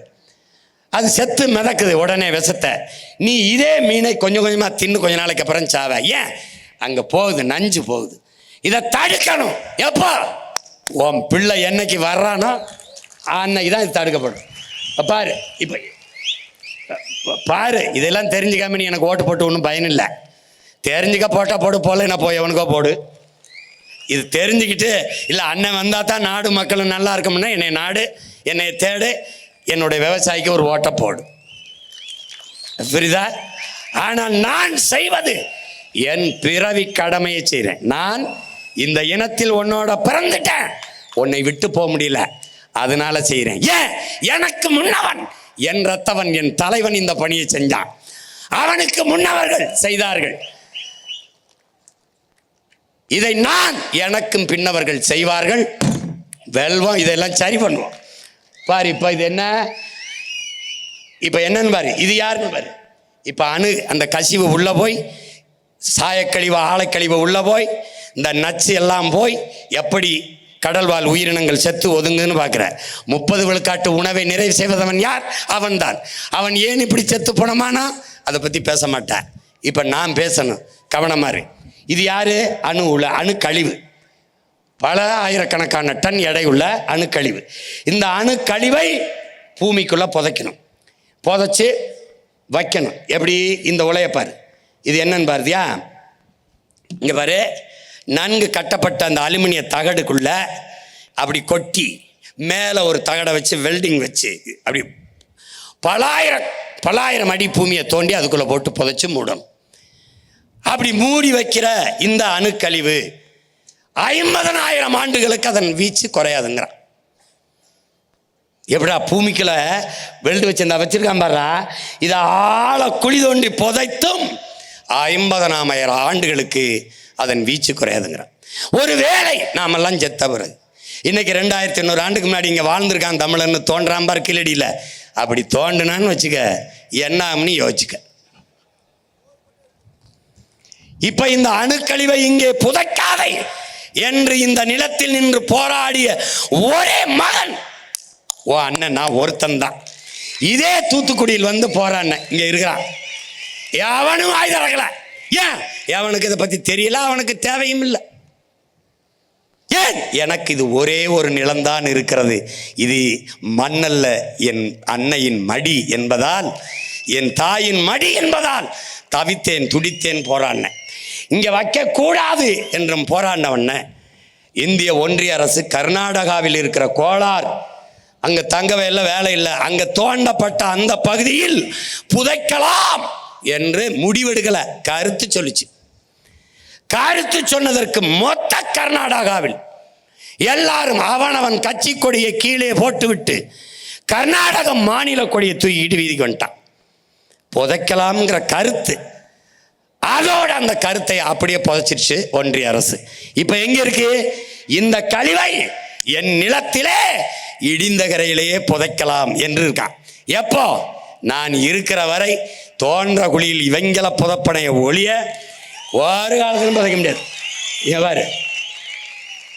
இது யாரு? நம்முடைய ஐயா, தமிழ் அறிவியலின் அடையாளம், பெருமதிப்பிற்குரிய பெருந்தகை நம்முடைய அப்துல் கலாம் அவர்கள். அணு உலையை ஆதரித்த பெருந்தகை. கடைசியாக ஆதரித்து பேசுற ஒவ்வொரு இடத்துலையும் அவர் என்ன சொல்றாரு? காற்றாலை மின்சாரமும் சூரிய ஒளி மின்சாரமும் தான் சுற்றுச்சூழலுக்கு பாதுகாப்பானது, ஆபத்தில்லாதது என்று சொல்லி சொல்லி முடித்தார். அணு உலையை ஆதரிக்கிறார், ஏன்னா அவர் விஞ்ஞானி, அவர் நாட்டின் மிக உயர்ந்த பதவியில் இருந்தவர், மறுக்க முடியாது. ஆனாலும் அவர் காற்றாலை மின்சாரமும் சூரிய ஒளி மின்சாரமும் தான் சூழியலுக்கு, சுற்றுச்சூழலுக்கு பாதுகாப்பானது என்று சொன்னார். அந்த இடத்தில் அவர் பிள்ளைகள் நின்று கொண்டோம். காற்றாலை, சூரிய ஒளி, கடல் அலை மின்சாரத்தில் நாங்கள் தண்ணீரை அடைவோம், அணு உலை தேவையில்லை. உனக்கு புரியுதுன்னு நினைக்கிறேன்.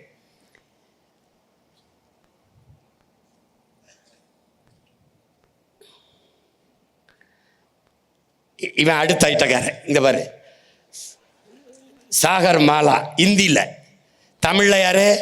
கடல் மாலை. இப்போ சொல்லும்போது உனக்கு தெரியல எதனால இதெல்லாம் நடக்குதுன்னு தெரிஞ்சுக்கணும்ல. என்னென்ன சாகர் மாலான்ற, என்னென்ன கடல் மாலை, பாரு எப்படி நடக்குதுன்னு பாரு. இவ யாருன்னா பீம்ஸ்டெக். பீம்ஸ்டெக்னா பங்களாதேஷ், இந்தியா, மியான்மர், ஸ்ரீலங்கா, தாய்லாந்து, இதோட டெக்னிக்கல் எக்கனாமிக் கோஆப்ரேஷன், அதான் பீம்ஸ்டெக்.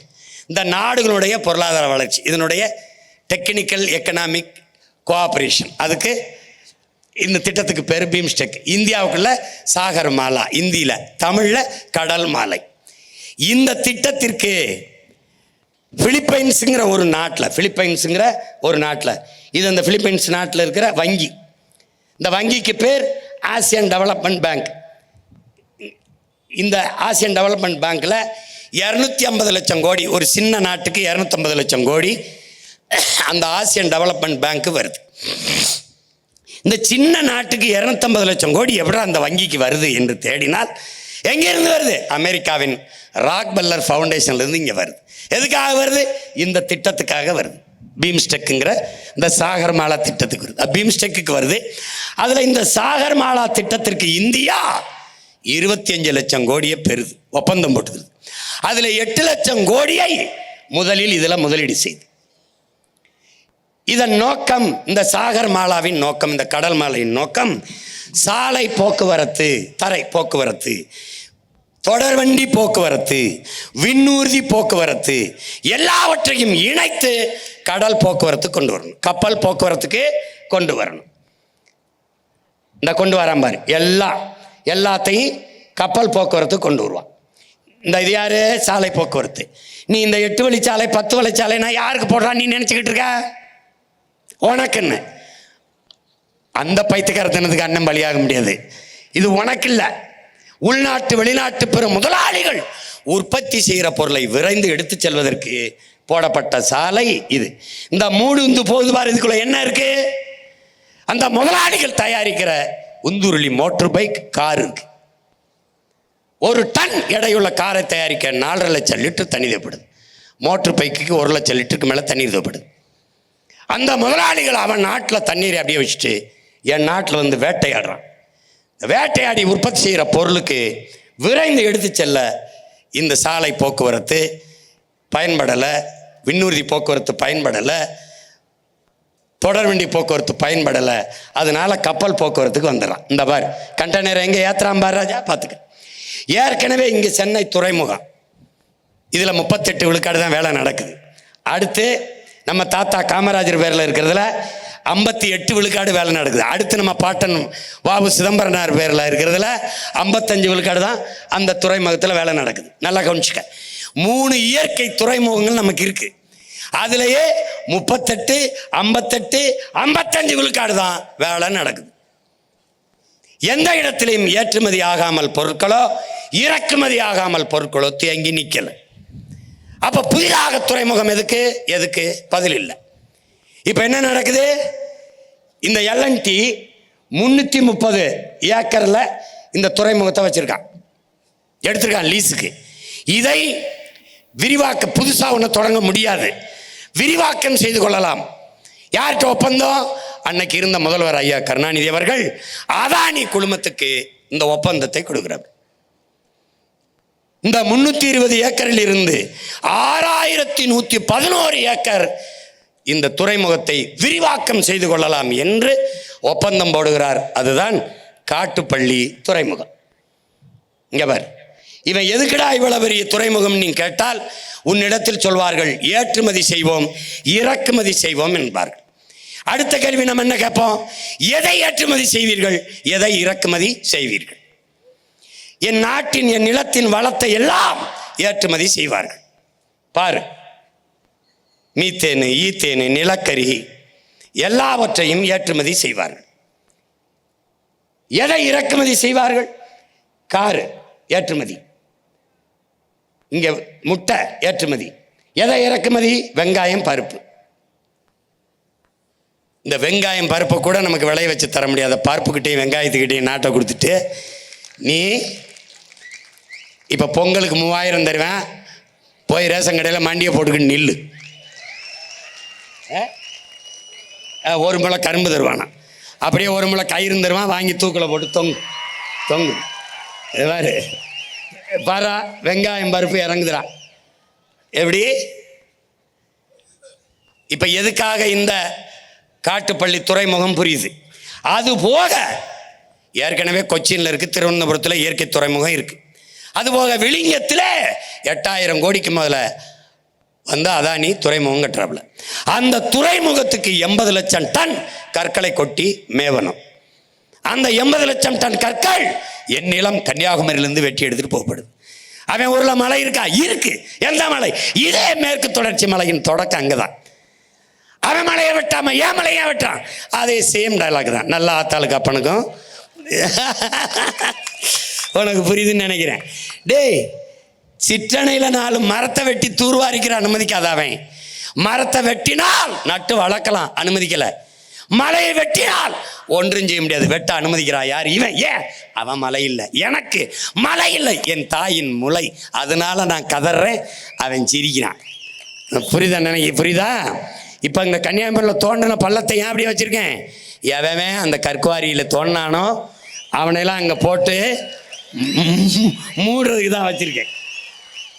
புரியுதா?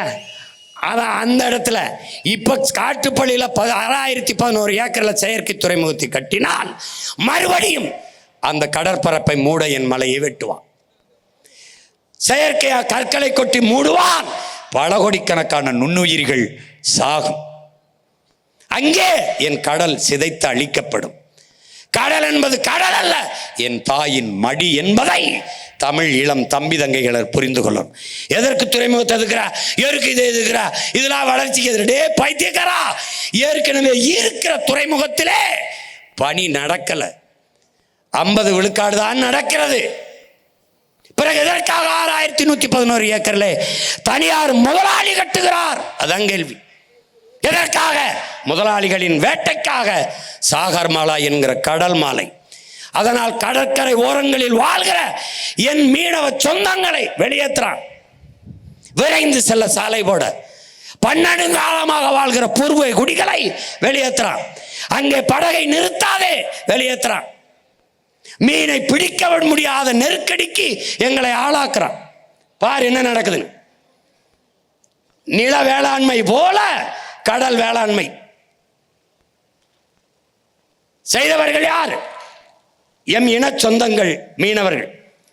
பாரு, இதுவரைக்கு எல்லை தாண்டி வந்தோம் என்று சிங்கள இராணுவத்தால் 840க்கும் மேற்பட்ட மீனவர்கள் கொன்றொழிக்கப்பட்டிருக்கார்கள்.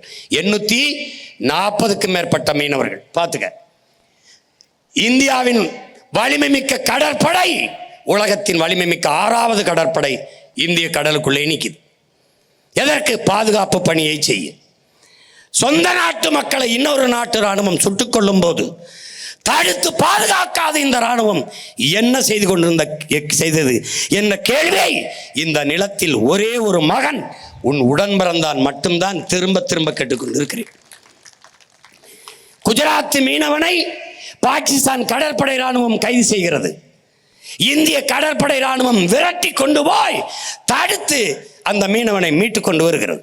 அப்படி ஒரு செயலை இந்த கடலுக்குள் என் மீனவ சொந்தங்களை சிங்களன் சிறைபிடிக்கும் போதோ, என் படகை பறிக்கும் போதோ, எங்களை சுட்டுக் கொள்ளும் போதோ தடுத்து பாதுகாத்தது என்ற செய்தியை நீங்கள் கேட்டதுண்டா, பார்த்ததுண்டா? பாருங்கள்,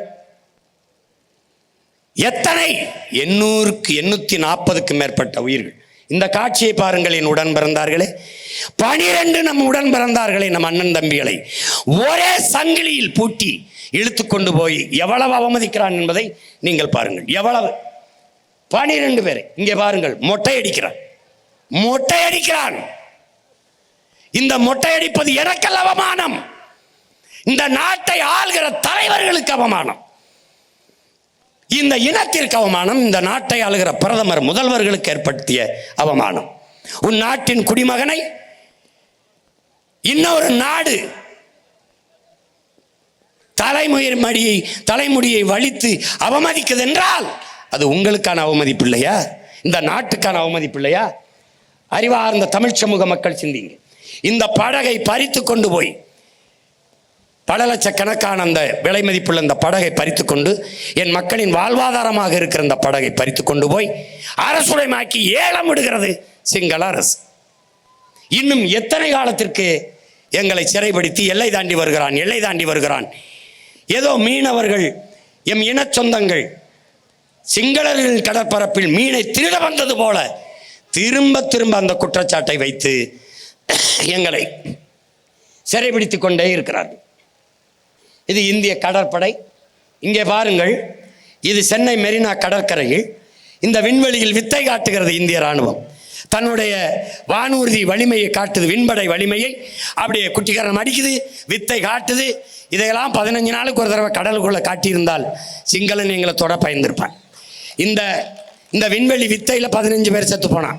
அந்த செத்தவனுக்கு 1 ரூபா காசு கொடுக்கல. புரியுதா? இந்த வித்தையை பாரு எப்படி டைவ் அடிக்குதுன்னு பாரு. பாரு அடிக்குது பாரு. இதெல்லாம் நல்லா காட்டும்டா. எப்படி வித்தை காட்டுது பாரு. எப்படி இவ்வளவு வலிமையை வச்சுக்கிட்டு சொந்த நாட்டு மக்கள் அவன் கைது பண்ணுறான், சிறைப்பிடிக்கிறான், வேடிக்கை பார்க்குது. எப்படி? அப்போ குரங்கணியில் தீப்பிடிச்சு செத்தான் இந்த வித்தக்காரன் வரலை. இங்கே பாரு, ஓகி புயல்ல மிதக்கிறவன் யாருன்னு வர்றா, 200 பேர் செத்து மிதந்தோம். காப்பாற்ற வரலை இந்த கடற்படை. செத்து போன பிணத்தையாவது எடுத்து கொடு, நாங்கள் எங்கள் முறைப்படி மரியாதையோடு அடக்கம் பண்ணிக்கிறோம். அப்பவும் வரல. ஏன் செத்தவன் தமிழன் வரல. இப்ப எனக்கு என்ன வழி இருக்கு கடைசியா? என் கடலை, இந்த கப்பல் நிக்குதுரா, என் கடலை காப்பாத்த அல்ல, என் கடலோடி மக்களை, என் மீனவ மக்களை காப்பாத்த அல்ல. நீ நன்றாக தெரிந்து கொள். 840 மீனவன் கொல்லப்பட்டிருக்கான், இத்தனை பேர் சிறைபிடிக்கப்பட்டிருக்கான். ஒரே ஒரு மகன் எங்கள் தலைவன் தமிழீழ மண்ணிலே தன் படையோடு நிற்கிற போது ஒரு மீனவனை சிங்களம் தொடல. அப்ப யார்? என் இனத்தின் குல தெய்வமடா என் தலைவன் பிரபாகரன், என் இனத்தின் காவலாரன், காவல் தெய்வம் என்பதை தமிழ் இளம் தலைமுறைன்னு புரிஞ்சுக்கணும். இப்ப அவன் இல்ல, தொட்டு தொட்டு பார்க்கிறான். எழுதி வச்சுக்க, அவன் பிள்ளை இங்க நிக்கிற ஒரு நாள் இதே ஆட்டத்தை நான் காட்டுவேன் உனக்கு, இதே ஆட்டத்தை நான் காட்டுவேன். போடு போடு, இங்க பாரா, உன் உடன் பிறந்தானுக்கு, நீ பெற்ற பிள்ளைக்கு எனக்கு இருக்கிற ஒரே வாய்ப்பு, என்னுடைய இராணுவம் என்னை காப்பாற்றலை, என் மக்களை, என் கடலை காப்பாற்றலை. நீ கோஸ்ட் கார்டுன்னு போட்ட அது வேஸ்ட் கார்டு ஆயிடுச்சு. உன்னுடைய ரோந்து படை, உன்னுடைய கடலோர காவல் படையெல்லாம் பத்தலை. இப்போ பிரபாகரமாக என்ன செய்கிறேன்? நெய்தல் படை என்ற ஒன்றை காட்டுறேன். வாடுற நெய்தல் படை பார்த்துக்க. இந்த நெய்தல் படை காட்டுறேன். இந்த நெய்தல் படை எல்லாம் சொல்லுவான், என்ன நெய்தல் படுறேன்னு. டே அங்கிட்டு போடா, நீ ஆத்தால போய் அக்கா தங்கச்சி சாகிறத தாலி இருக்கிறத வேடிக்கை பார்த்த. நான் வந்திருக்கிறது என் அக்கா தங்கச்சி தாலி இருக்கிறது இல்லை, தாலி அறுத்தவன் தலையை இருக்க வர்றேன். நீ இந்த சேட்டை மயிரெல்லாம் வேற எங்கேயாவது வச்சுக்க. இங்க பாரு, இங்க பாரு, நெய்தல் படை காட்ட. பலாயிரக்கணக்கில் மீனவர்களை எடுக்கிறேன். எங்க வேற யாருக்கும் வேலை இல்லை. நெய்தல் படையிலே மீனவர்களுக்கு கல்வி தகுதியெல்லாம் கேட்கல. படகோட்ட தெரியுமா, நீச்சல் தெரியுமா, வா படைக்கு பயிற்சி கொடுக்குறோம். எப்படி? உலகத்தில் சிறந்த பயிற்சி கொடுக்குறோம். கருவியை கையில் கொடுக்குறோம். போடா மீனவ பின்னாடியே போடா. அவன் தொட்டா தூக்குடா, தூக்குடா, தூக்குடா. பாரா, சர்வதேச பிரச்சனையா மாத்திரண்டா. இன்னைக்கு இந்த இடத்துல இருந்து கத்துற மகனை யாரும் கணக்கில் எடுக்கல. கூண்டுக்குள் இருந்து இந்த சேவல் கூவதால் நீ கணக்கில் எடுக்கல. விரைவிட கூரை மேல ஏறி கூவேன். உலகம் என்னை திரும்பி பார்க்கும். இதே பிரச்சனைக்கு என்கிட்ட பேச நீ வருவ, நான் வர வைப்பேன். இல்ல, நான் பிரபாகரன் மகன்ல. நீ எழுதி வச்சுக்கடி. நீ பாரு, நீ பாரு பாரா, உனக்கு ஒரு திமிர் வரணும். ஒரு நாள் உண்மையிலே யார் தெரியுமாடா? நம்ம உலகத்தின் முதல் கடற்படை கண்ட அரசேந்திர சோழனின் பேரனும் பேத்தியலும்டா. கடல் படை கண்ட பெருமாவீரன் பிரபாகரனின் பிள்ளைகள். இன்னைக்கு தாண்டா அது இந்திய பெருங்கடல் வாங்கிப்பின்றான். அது சோழன் லேகடா, படகோட்டி விளையாடிட்டு இருந்திருக்காண்டா நம்ம பாட்டேன் அரசேந்திரன். அவன் பிள்ளைகள்டா. நம்ம கட்டம்டா நெய்தல் படைய.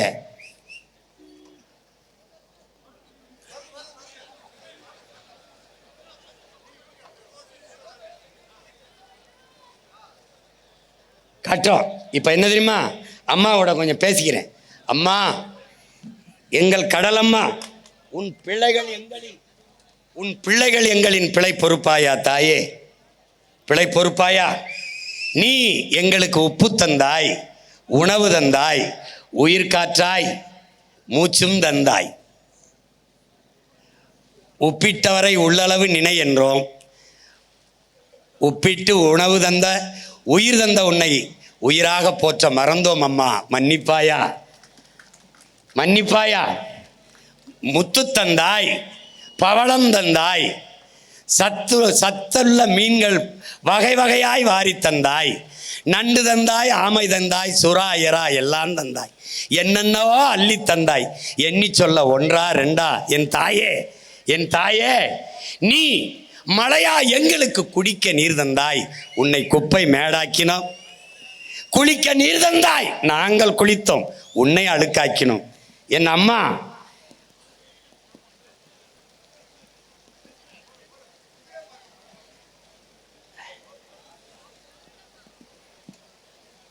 உன்னை உயிராய் போற்ற மறந்தோம் அம்மா.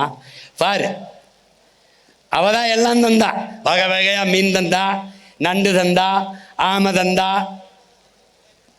சொரா எறா எல்லாம் தந்தா. சொல்றதுக்கு 1 2 இல்லடா, எல்லாம் தந்தா. என்னென்னவோ தந்தாய் தாயே, உன்னை நாங்கள் மறந்தோம், மன்னிப்பாயான்னு கேட்குறான். நீ மழையாய் வந்து குடிக்க நீர் தந்தாய், உன்னை குப்பை மேடாக்குனா ஆக்கியிருக்கேன் பாரு. குளிக்க நீர் தந்தாய், குளித்தான், உன்னை அழுக்காக்கிட்டான். இந்த மாதிரி எப்படி அழுக்காக்கியிருக்கேன்னு பாரு.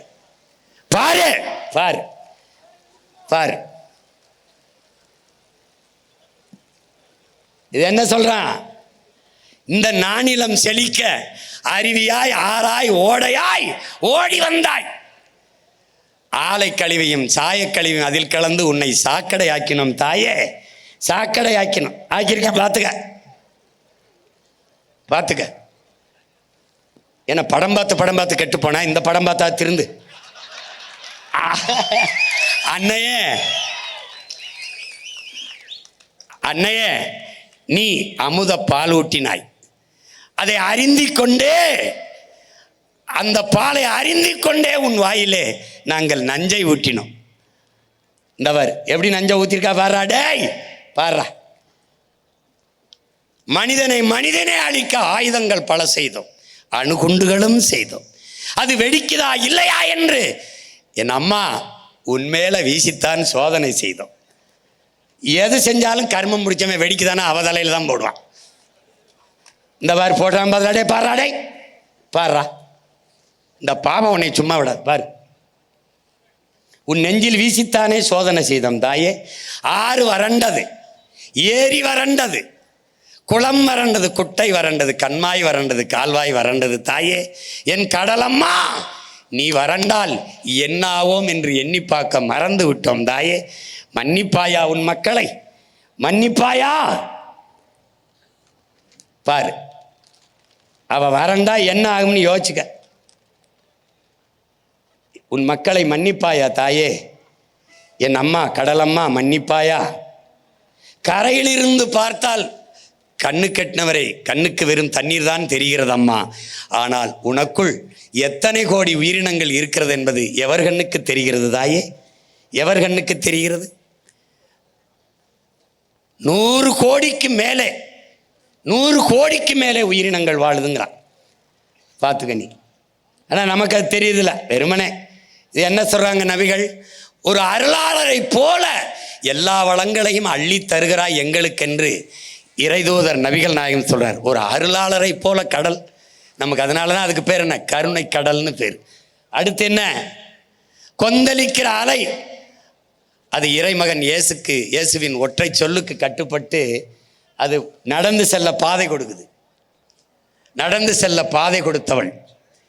பிறகு நம்பிக்கையோடு ஆழ்கடலில் வலையை வீசு என்று தன் அருமை சீடன் சீமோனுக்கு தேவகுமாரன் சொன்னதை கேட்டு கருணை, இங்க பாரு, கணக்கில்லாத மீன்களை அள்ளித்தந்த கருணை மாதா நம்முடைய கடல் அன்னை. அன்று உன்னை கடந்து அமிழ்தத்தை எடுத்தான் எங்கள் பரந்தாமன். அன்று கடல் தாயே உன்னை கடந்த அமிழ்தத்தை எடுத்தான் எங்கள் பரந்தாமன். இன்று உன் நுரையீரலை குடைந்து இந்த பேராசை பேய்கள் மீத்தேன் ஈத்தேன் எடுத்து கெடுக்கிறார்கள் அம்மா. பார், கெடுக்கிறார்கள். அன்று உன்னை கடந்து சென்று உலகின் பல்வேறு நிலப்பரப்புகளை வென்று பேரரசை அமைத்தான் எங்கள் பெரும்பாட்டன் அரசேந்திரன். அவன் பேரன் எங்கள் தலைவன். அன்னையே உன் மடியில் நின்று, பிரபாகரன் என்ற பெருமறவன் உன் மடியில் நின்று படை கட்டித்தானே என் மண்ணையும் மக்களையும் மானத்தையும் காத்து நின்றான். அவன் கடல் படை கண்டு நம்முடைய மண்ணையும் மானத்தையும் மக்களையும் காத்து நின்றான். தாயே, உன் அன்பு பிள்ளைகள் இன்று கரையோரம் நின்று அவன் பிள்ளைகள் உன் மக்கள் கரையோரம் நின்று கலங்கி நிற்கிறோம் தாயே, கலங்கி நிற்கிறோம். வள வேட்டைக்கு வெறிகொண்ட அலையும் இந்த வல்லாதிக்க வல்லூர்களிடம் இருந்து உன்னையும் இந்த மண்ணையும் காக்க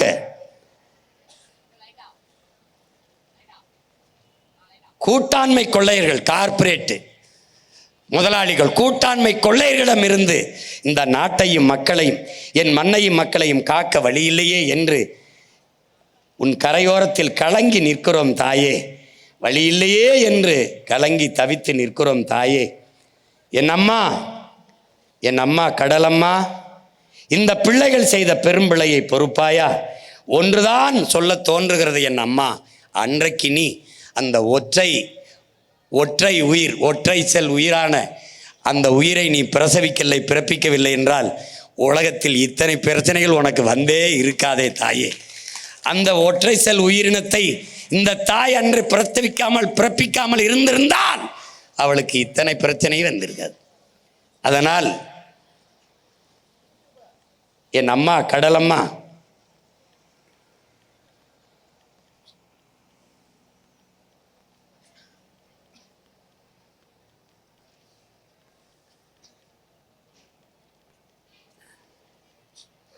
உன்னை காக்க, இந்த மண்ணை காக்க உன் பிள்ளைகள் உன்னிடத்தில் வந்து நிற்கிறோம் அம்மா. ஆதி நீயே, எங்கள் ஆழி தாயே. கடல் சூழ் உலகு காப்பதே அழகு என்று உன் பிள்ளைகள் உன் கரையில் நின்று கலங்கி நிற்கிறோம் அம்மா. உன்னையும் இந்த மண்ணையும் மக்களையும் காப்பாற்றுவதற்கு வலிமையை தா. வாழி ஆழி, எங்கள் ஆதி தாயே, ஆழி தாயே. வாழ்க நீ, வாழ்க. கடல் வளம் காப்போம், மீனவர் வாழ் உரிமையை பாதுகாப்போம். மண்ணையும் மக்களையும் மீட்க காக்க 26 தேர்தலிலே களத்திலே 3 மடங்கு வெறியோடு களத்திலே நிற்போம். உறுதியாக வெல்லுவோம். இதை உலகிற்கு சொல்லுவோம். நம் இலக்கு ஒன்றுதான், இனத்தின் விடுதலை. இனம் ஒன்றாவோம், இலக்கை வென்றாவோம். தமிழ் தாய் வாழ்க, தலைவர் பிரபாகரன் வாழ்க. வாழ்க நீயே ஆழி தாயே. நன்றி, வணக்கம். நாம் தமிழர்.